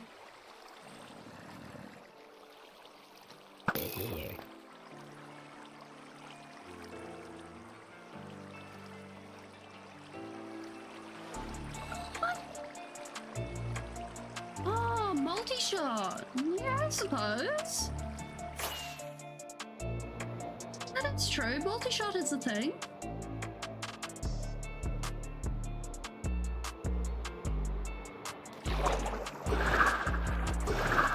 Although I suppose with tridents, they do take quite a while to get because you can't craft them.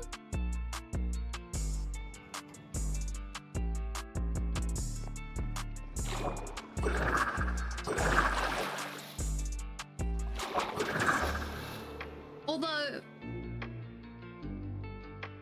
I more think of tridents as an offhand thing rather than a main weapon, main hand thing, so maybe I'm a little bit odd. Can we put all the sand? No, we cannot. Okay.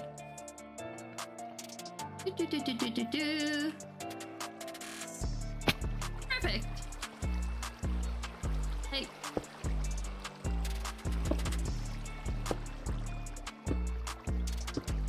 I think being able to...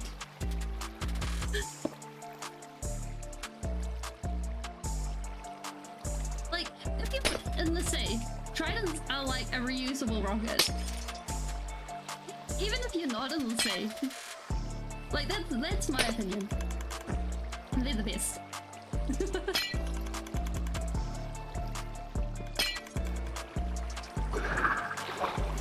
Too much glass. Although, like, you don't take ticks of damage if you're running into things. So, double bonus. Oh.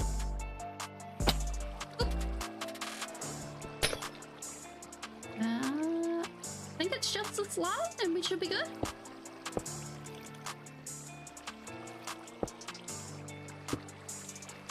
Then I think we should have a cactus farm.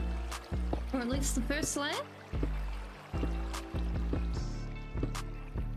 Technically we could leave it at that.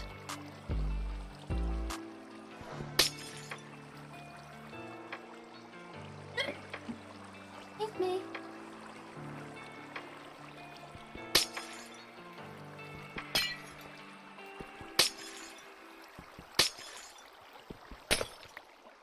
Thank you.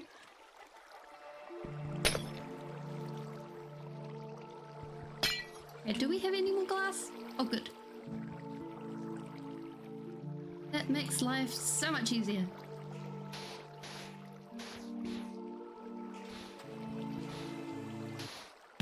Because I'm kind of hoping if we get this... Oh no. I think we can pull this off. That... I think bless you is something you say when you have a stuffy nose. You're like, bless you. That sounds like what you say when you have a cold. Okay, I think if we just place everything down as we go. Oh.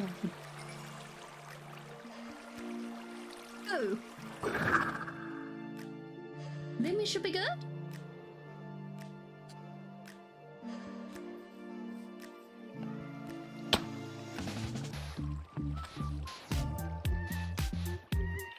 And I'm really hoping that at night this will all be lit up so that everything should just like glow.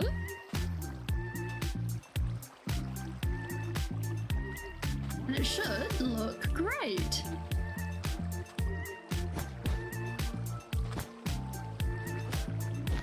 Yes, that's what the glass is for, because when the cactus impacts the side of the glass, makes the cactus break.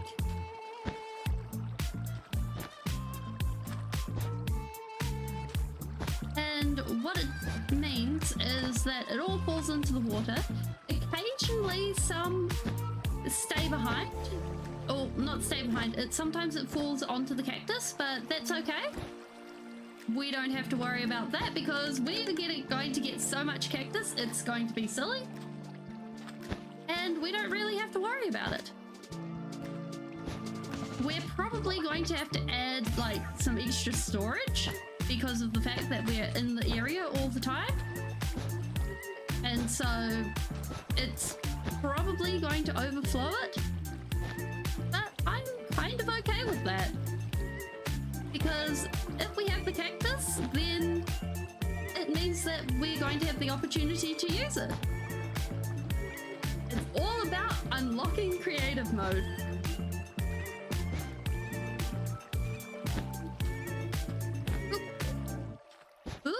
And then if we go ahead and we come through here, pop that there, go up,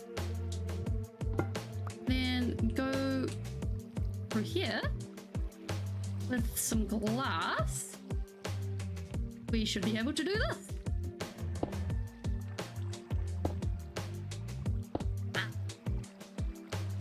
And that should do it. Maybe we should have named this the prickly situation.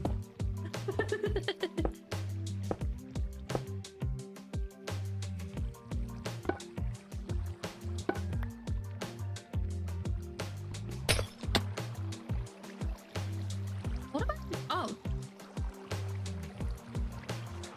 What did you do? Perfect. First time. Didn't need to try again. I mean, technically we could leave the entire rail in place, but I think that's just kind of wasteful. So, although it does get... Ah.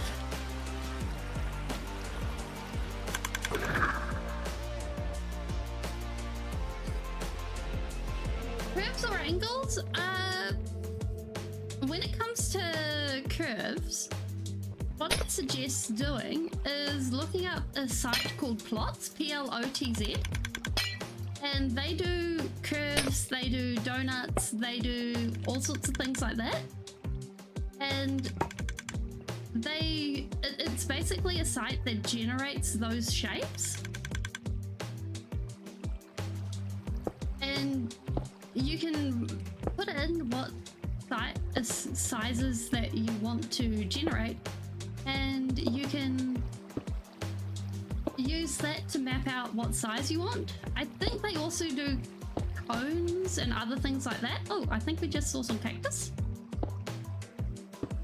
And it's a really useful site if you're not sure on what size you want, or if you're not sure on the arch or things like that. It's for arches. See you around, X-Force Bro. If you're not sure on arches or things like that, I would suggest like arches and stuff. Yeah, look, we can do a quick tutorial. Arches are interesting because they start off as a very flat line like this, and then they progressively get more curved. So they might start with like 4 and then go into 3, and then they might get into 2, and then they might get into a hard diagonal. Oh, let's just put that on top of there, before flattening out in the opposite direction like this. Except this is a pretty bad arch, but you can see the general shape of what this would be, hopefully.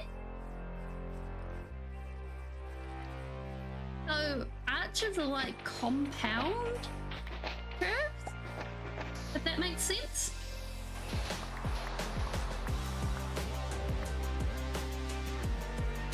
And they make for very technical things. which is frustrating sometimes.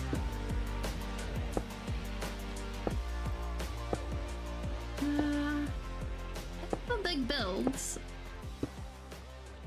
compound multiple things in one. So a house can be considered compound squares or compound shapes. If you're drawing it, what else? Butterflies and flies have compound eyes because there are multiple facets and they've basically got multiple eyes in one, which is where the term is most often used, as far as I know. Boop. Let's grab the extra glass. Look at that, we've already got cactus. And basically, stuff like that, like compound shapes is what can be used to build really, really complex structures. Because you can go, yeah, compact is when it is small. So you can have a really compact building, and it can be a really small and well put together building where you've got a lot of stuff in one space. And when that happens, you may not have a lot of walking room.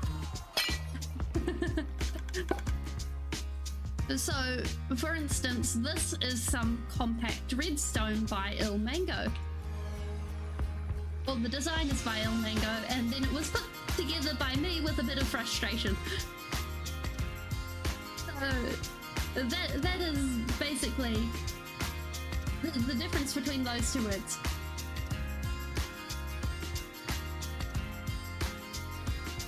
And I think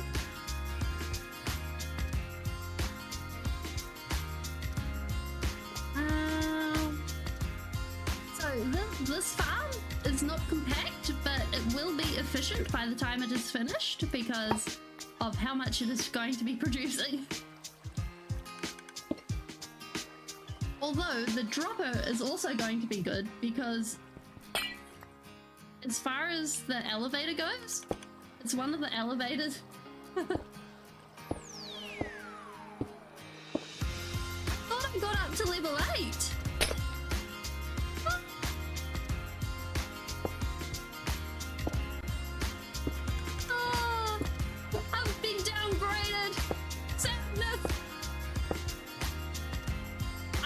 Take level 4. We'll take level 4. It's all good.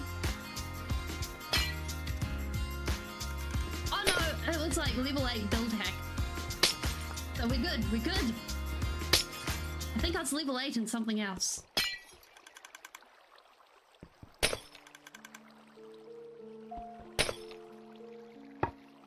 Okay, and then... oh yeah, we totally got enough of this. Like too much stuff. Good night. I hope you have a good night as well. Ah, that's what it is. And tips. I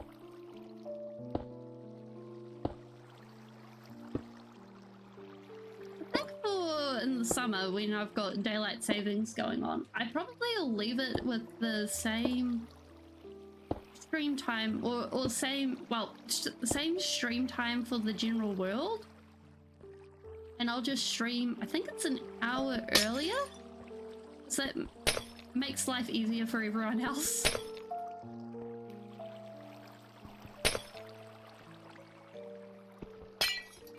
Okay, hopefully this gives us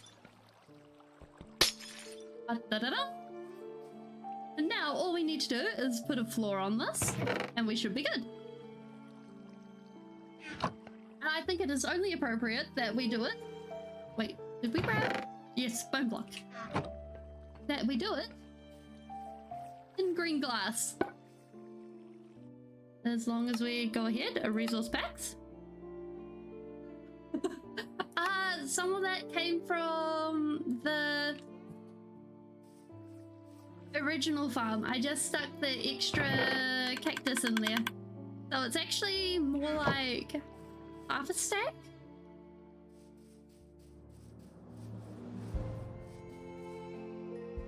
So if we go ahead, we grab whatever green we've got over here. And yeah, it is. Oh, actually, if we go with no, we're going with green. We have the green. We are going to use the green. This is probably not enough green, but funnily enough, we have the cactus. We have the cactus to dye it. Yeah, and the thing is, this is entirely passive, so it'll just show up mysteriously. Yes, we appreciate the cactus. And I figure we do it so that it is one block in, so we can do whatever we want with these walls and stuff.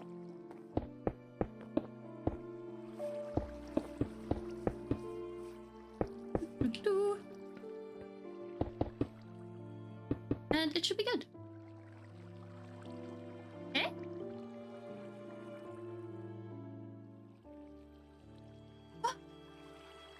Who's trying to do... Oh, wait. Who did that? How did... What? Huh? Wait.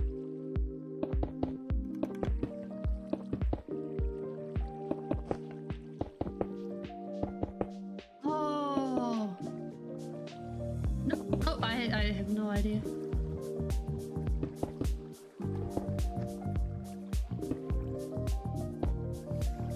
Oh goodness, I hope not. Wait. Oh no.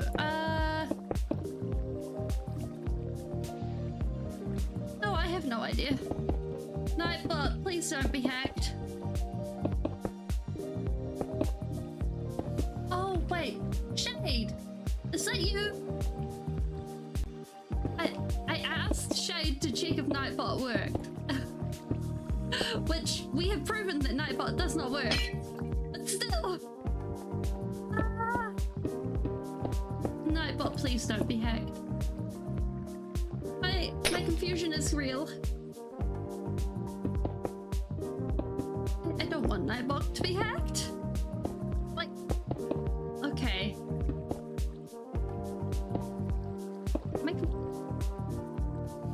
Like, it's still the same. Oh.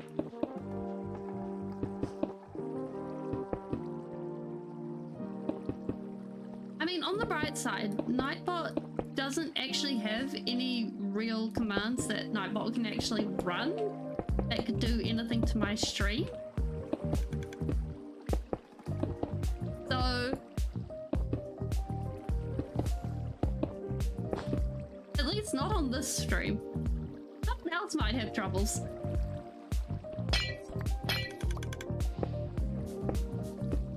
Nightbots are just an average Joe here who thinks they have the power.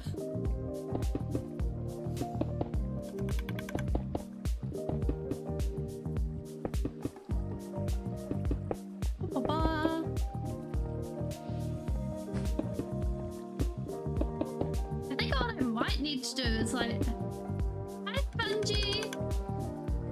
Well, we have this lovely cactus farm. Yeah, rules need Nightbot. I think I might disable that command for now.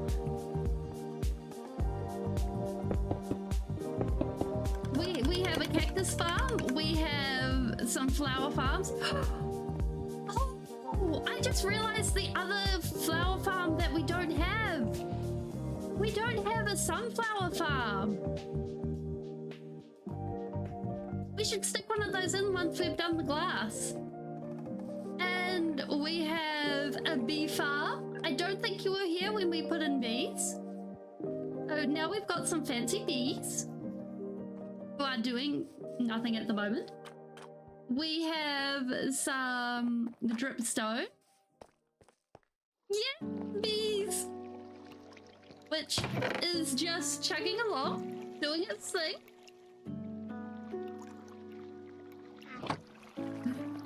Well, otherwise... Oh my goodness, that is a beautiful pun and I love it. But the bee jail is so pretty. And the building's going to be reworked because it is very ugly and it is... Like, this is the interior shell, I've decided. We will work with everything around it eventually. And over here is the sea pickle farm, and all it needs is a couple of sea pickles in it and a dispenser, and then that is all ready to go, as well as some stuff for bone meal, and boom. And that is where we're at. And basically what's going to happen is all of this is going to be turned into, what do you call it? Buildings and things, so that as we're walking around, it's not visibly there. Yeah. A village, and then as we expand out, it's going to turn into a city. So we need, actually, I think we just grab all of our green glass.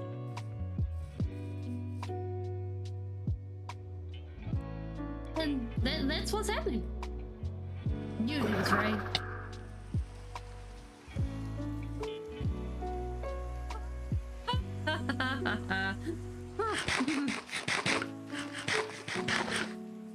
One should not trident and drive. Okay, that should cover how many we need.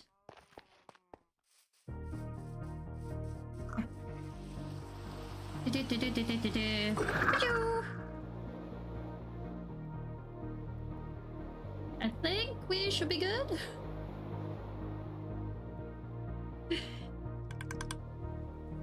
It does, or it will. It will. Eventually it will.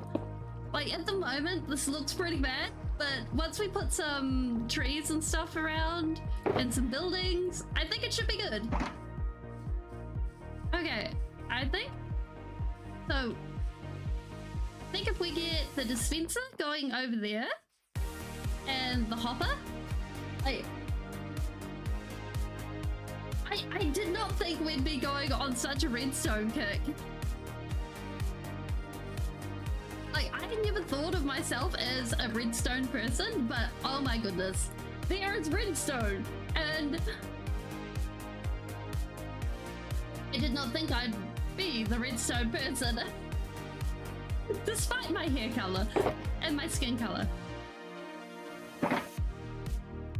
Like, do not let the skin fool you. I do not do redstone. Like,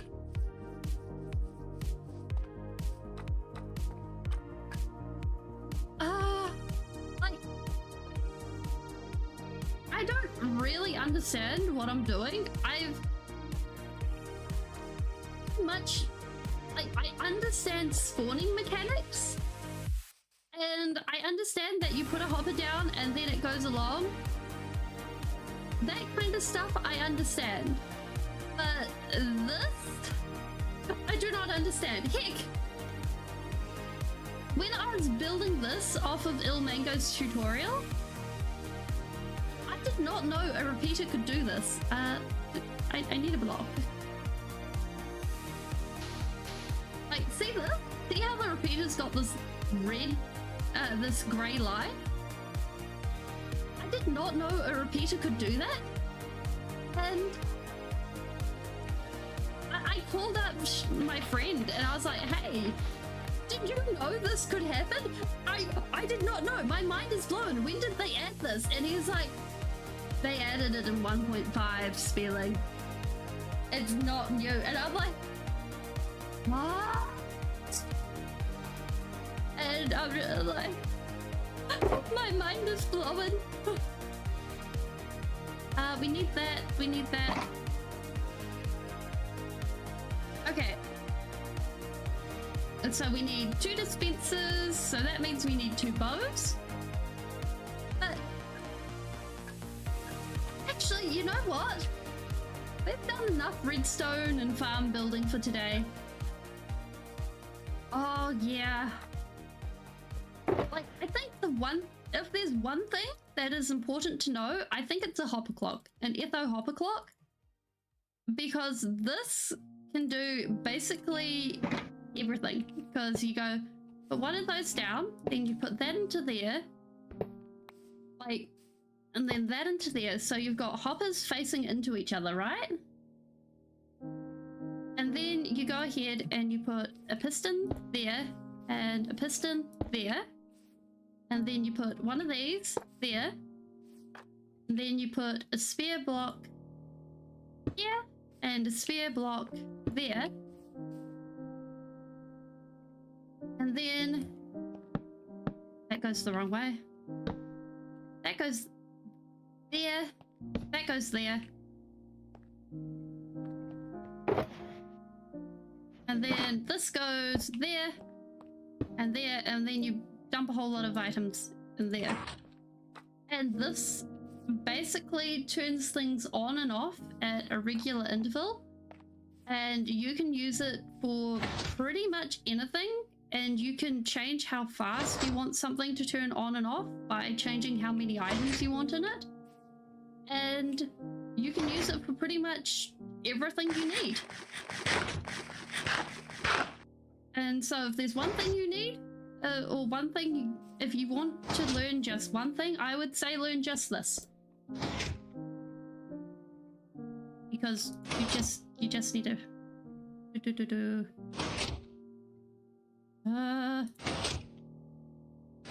it's like you just change it, and it's great. 10 out of 10. Like, if you need to learn one thing, learn that one.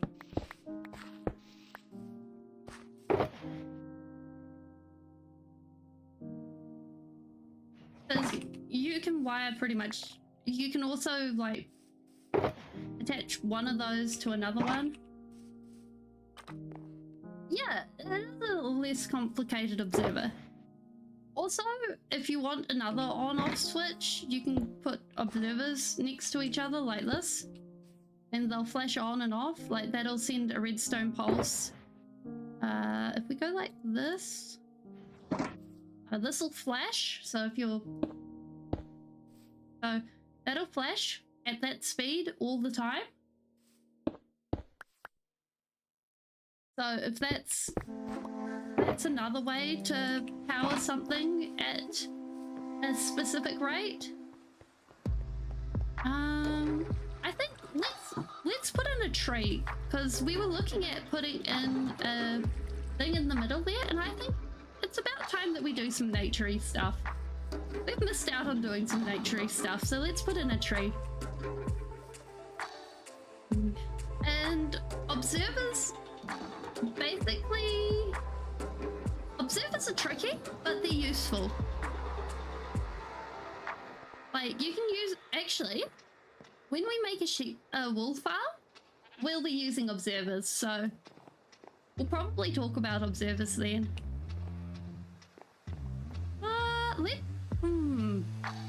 Like, I think we'll strip the wood, and we'll have probably some stripped spruce for the tree, because if we go like this, it gives us a nice warm brown. It's still pretty dark. And then leaves wise, I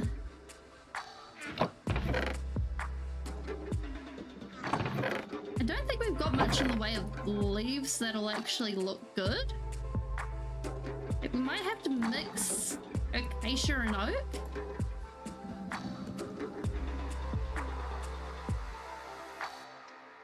It's either that or we'll trim some trees. Wait, why is that? Ah, that would be why. Let's see what we got. Oh, and fences, and fences. We need fences.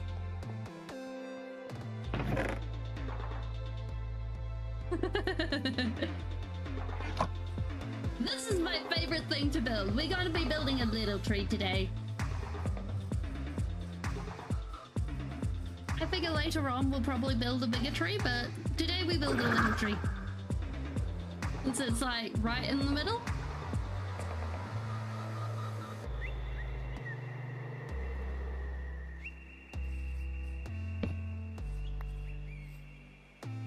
Man. Oop.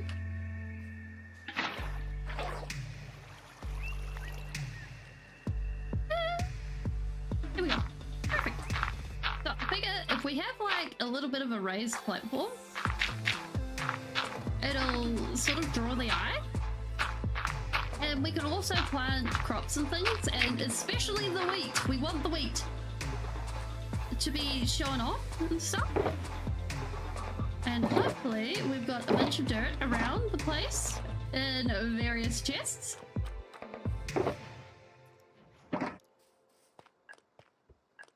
And we should be able to use that and make it look good. Be fancy, be free, be happy, be needing to be used up. Look at that! What did I say? Dirt.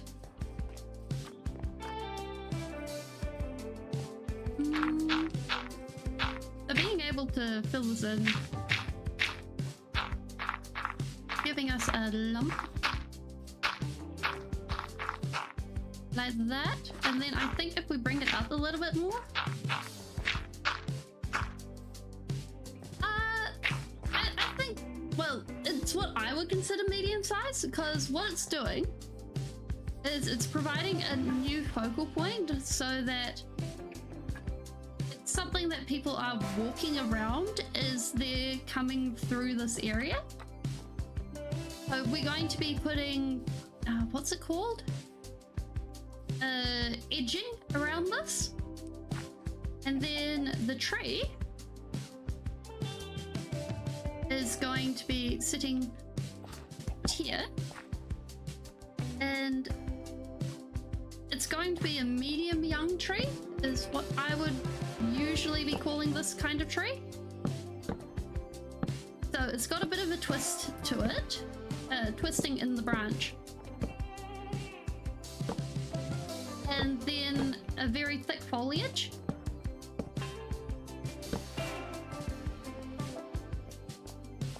So if we use that for the general basis of it, and we can come through and edit things so that everything is there we go, all nice, all stable.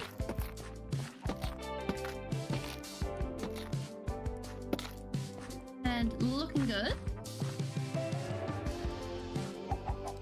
Woo. And what we're going to do is also thicken up the base so that it doesn't look like something's going to fall over at any point, because otherwise that gets awkward.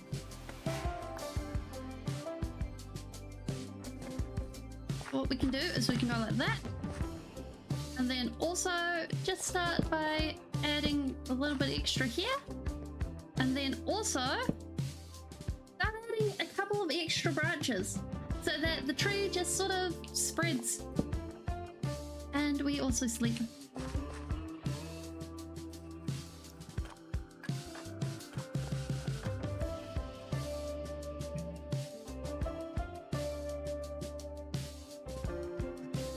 Perfect. Because trees are one of my favorite things to build, like trees, nature things, stuff like that, because I like the wibbly wobbliness of them. Because you go ahead and the only real super way, like, to make them look super unnatural is to make them look really straight. So when you go ahead and you've got weird counts on your trees and stuff, it makes them look more natural. Versus with buildings and stuff, they're out of count and looking off center and stuff like that, they look weird. So I like trees. And you can also play around with proportions and stuff, and it ends up making them look really interesting.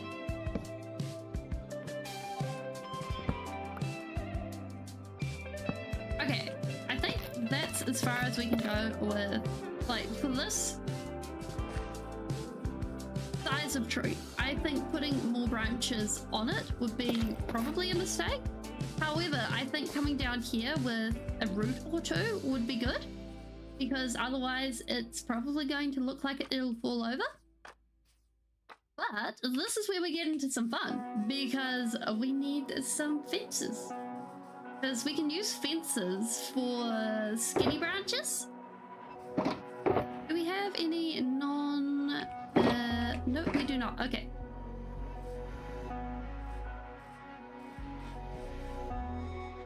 I don't actually have any rooted dirt yet, but I know where we can get some. So we should totally do some sidetracking and get some rooted dirt. Rooted dirt has been on my to-do list to get, but it just hasn't happened, so let's just do a sidetrack.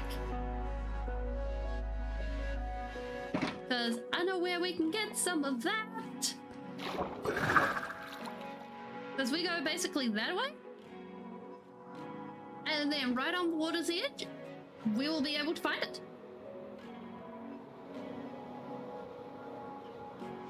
And it should be fine. Speaking of which, we need to destroy that. That's where where I grew some frogs. Okay, it should be around this area. There was an azalea tree. It's half destroyed.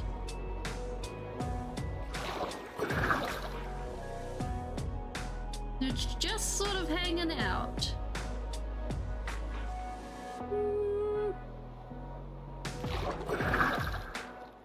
Aha!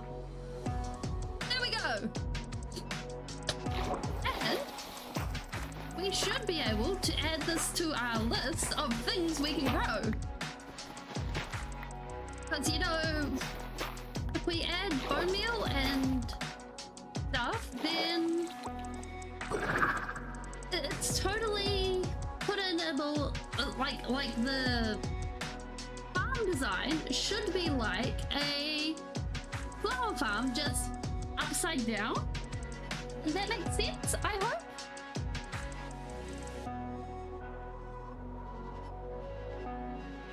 So temporarily we'll just stick that nearby, and we'll just hit it with a few bouts of bone meal.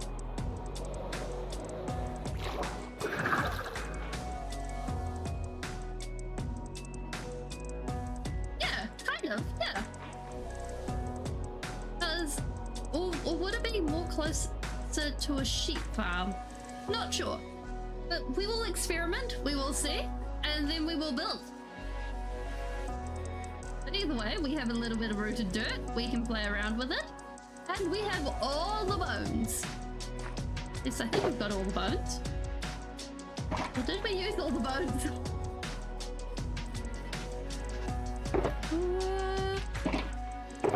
Either way, we have more bones somewhere.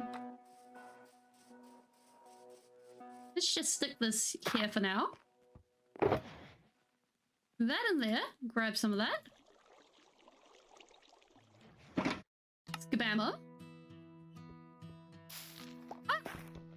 Wait, how do we break these? Yellow box. That should hold our secateurs. It does. Ah! There we go. Wait, which way around do we do? Okay. I think we got the hang of this.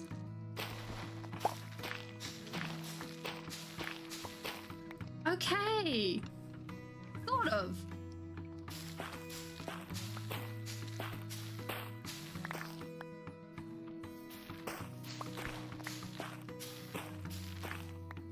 Got him. We will figure out a farm for that at some point, but I think the farm should be easy.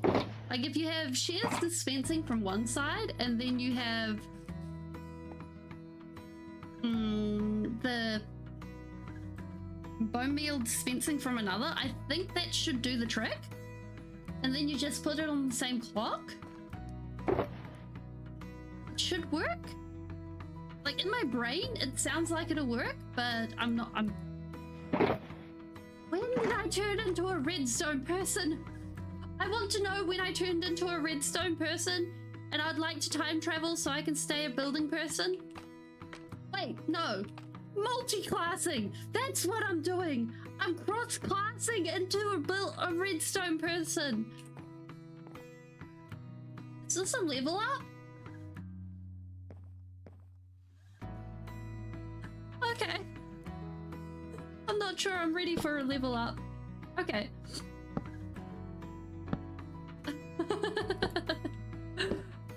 So, we can take these and we can go ahead and pull these out like this and make them just a little bit more fraggled and long. And this gives the impression that there's more branch to the tree without there being too much more tree.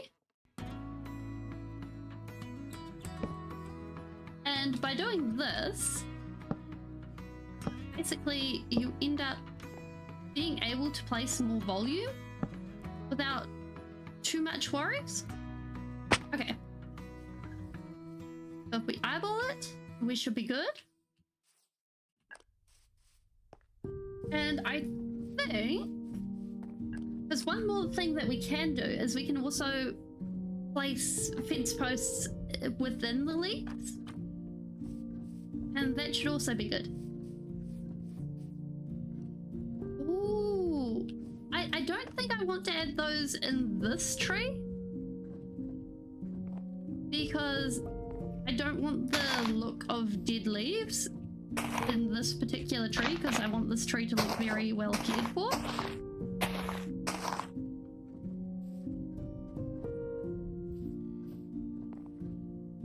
And those can look very much like dead leaves very easily.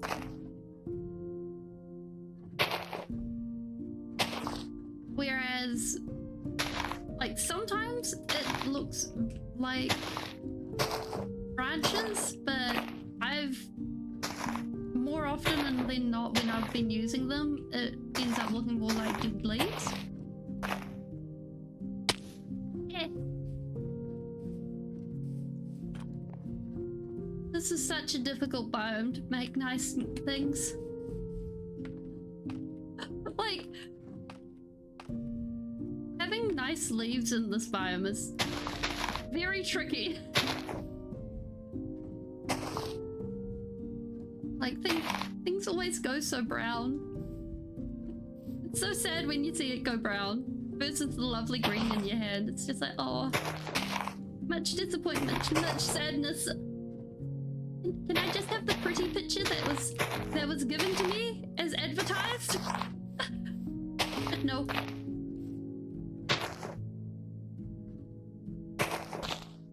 So basically what I'm doing is I am making a big fluffy cloud and I'm leaving a gap sort of in here that'll be mostly staying open.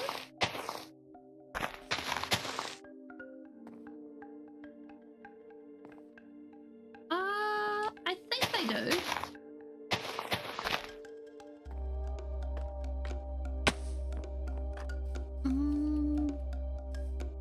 We can try them. It's worth a shot. Like trying jungle and possibly mangrove. Like mangrove has quite a intense texture to it, which was why I was hesitant in using them. And I don't have many jungle leaves. Oh no, jungle leaves definitely do change color. And that is the color of the mangrove leaves. Okay.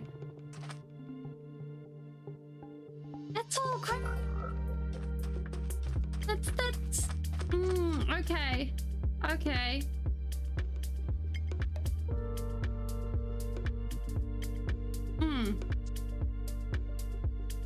So that's between a savanna and a beach biome.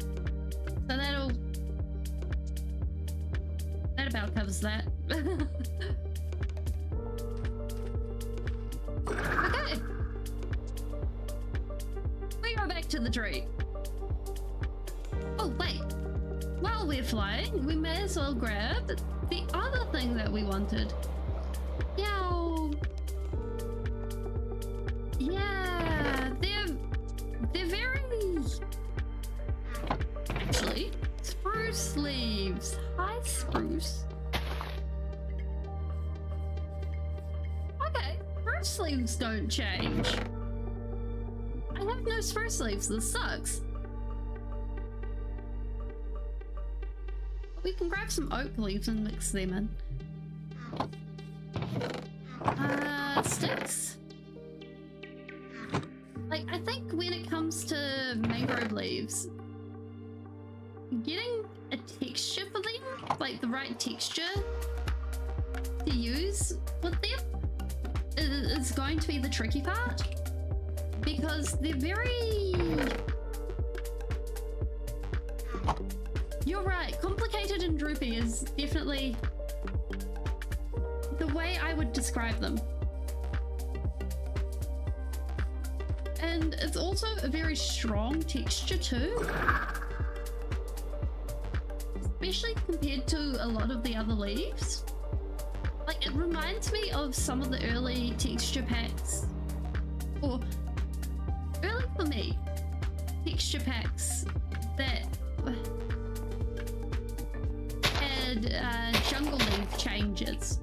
Because the jungle leaves were not the nicest in their early iterations. Same with jungle wood, it wasn't great. It was very green. Now it's got quite a nice red undertone.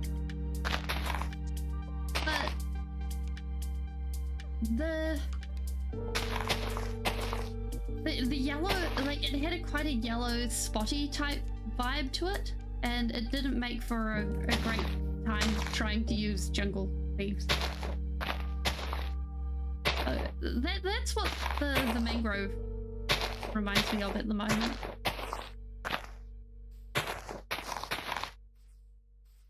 I'm thinking if we go ahead and... So one of the things we can do is there's basically two approaches to this. We can either make it all thick and clumpy and more close together, like the tree is trying to give itself shade, or we can sort of aerate it and make it more sparse. And this will give two very different looks. But basically both of these are things that happen after, like for me, after I've placed down the majority of the leaves, because I find it easier in survival to do it that way.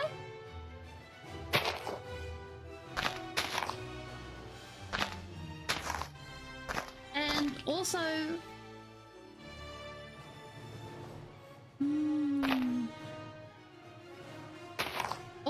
if when you're following your placing of the leaves, basically what I do is the tips of where things are poking out, those are your high points, and you can either have like that bit become the bit where leaves are going to be coming out and falling down, or they can be the bit and also having a little high point at the top, or it can be the bit where the leaves are bluntly stopping and then the leaves are going straight up. So that's generally where leaves go with in terms of ouch, putting leaves out into the world.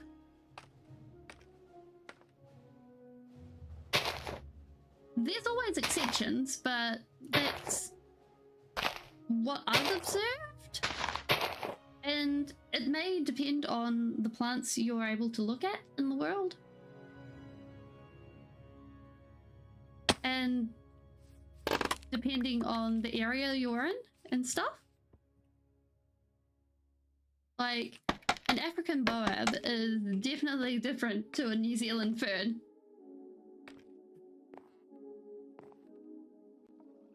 And because, like, a New Zealand fern is, like, they're both large plants, but they're got completely different climates. And they act completely different for their climates.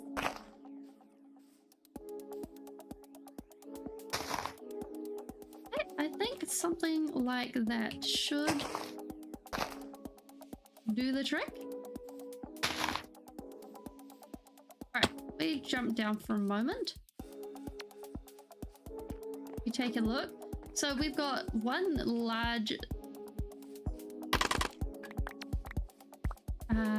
leading branch, and then we've got a little branch, and then the secondary branch.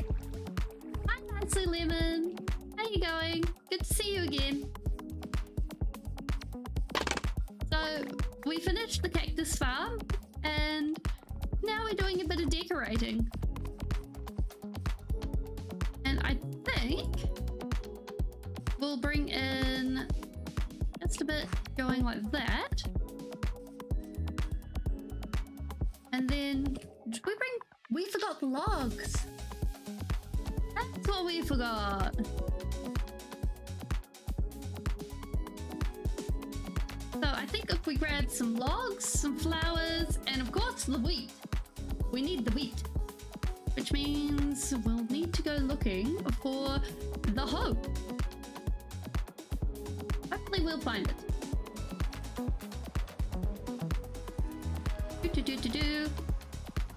Oh, and we should try putting some of those in. Like, we got them, may as well use them.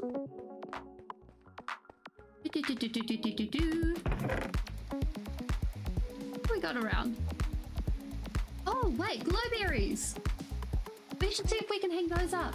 See how they look. Okay, what are we looking for? If we can put any of those in. Tulips. Sunflowers are always nice. Do we not have a sunflower? Wait. Did it end up in the dye box? Do we have a sunflower? We have one sunflower, grand total. Okay, let's fix this up. I need to hang out at the bone blocks.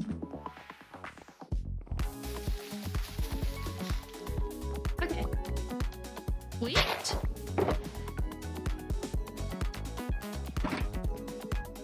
And then a few more of these. And that should save us that. What other flowers?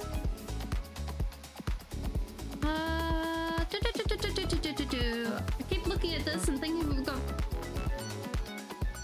more flowers than I thought we had. Or I thought we had more flowers than we do. Maybe we end up on a flower picking spree. Or flower collecting quest.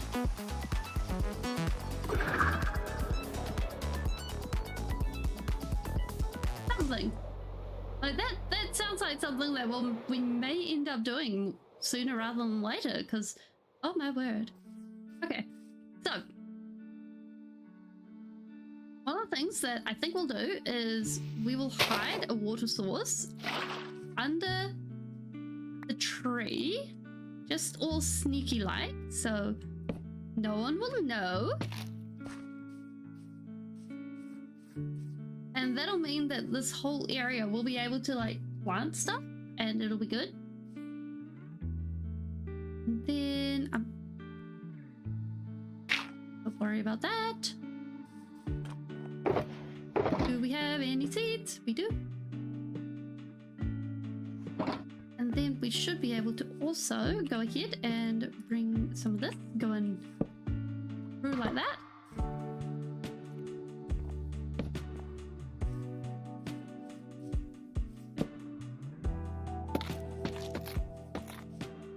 And there we go. I think that should be a good tree shape. Maybe if we add a bit of this. And then we sleep. I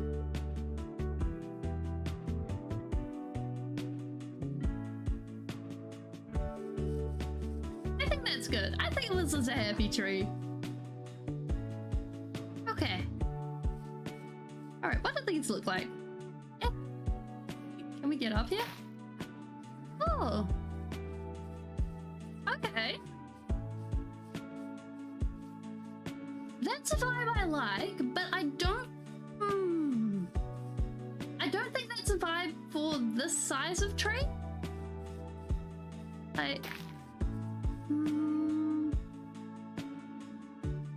Oh, maybe. Okay. Wait, can these go on here? No?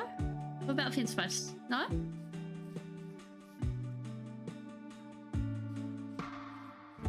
Okay.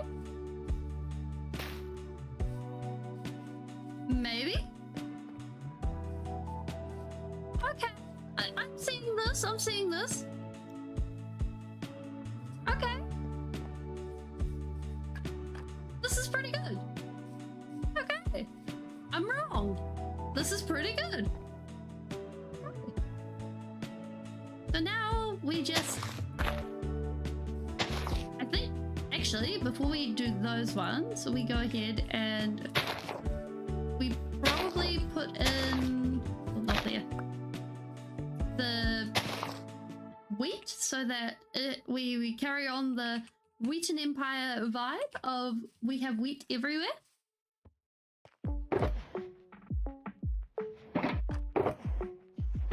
We may not be putting in the wheat. It depends if we can actually find the hoe in good time. I worry. Please! We need the hoe! Does the hoe exist? It does. This is good. Much appreciated. In fact. Okay. Now we should be able to just plant most of this, probably. Giving us that lovely wheaten vibe. And we should be good. And fingers crossed, it all looks good. Like, it should be all good. And then I think if we just like maybe just a couple of sunflowers.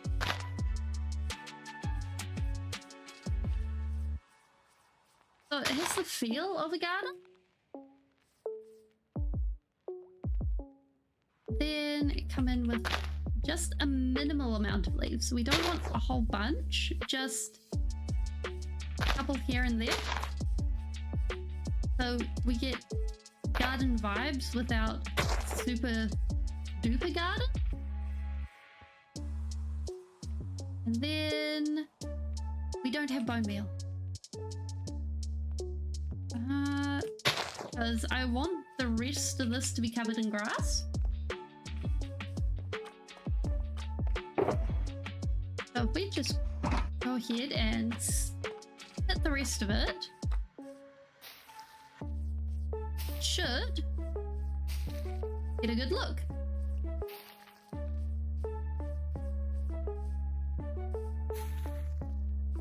Not the sunflower. Not the sunflower. Okay. Perfect. And we can clean up the rest. Perfect.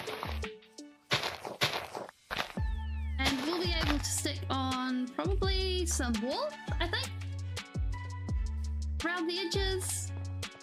And that should be everything.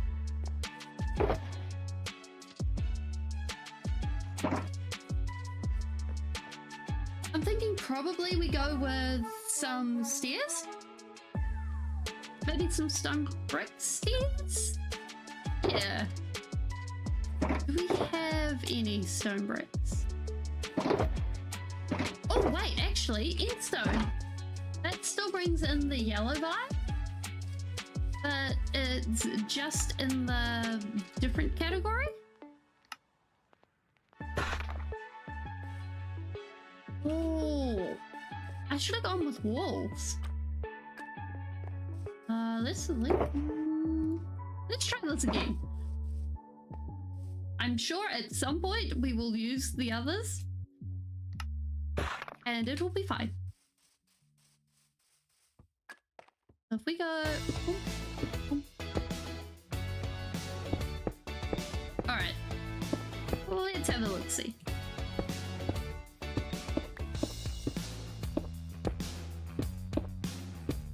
There we go. Something nice, something bright, something happy.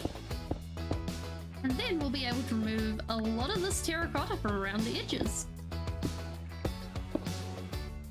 Bam!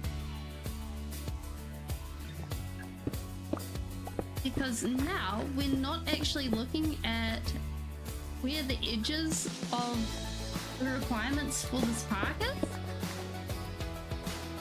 Instead, we have it all done, all organized, looking good, looking amazing. And something we can walk around and feel happy and look at. Ta-da! We have tree. We have trees. We have bees. Oops, we have a microphone that we just bumped. We have everything. And I think on that note, I am going to say goodbye and thank you guys for coming. It has been so much fun.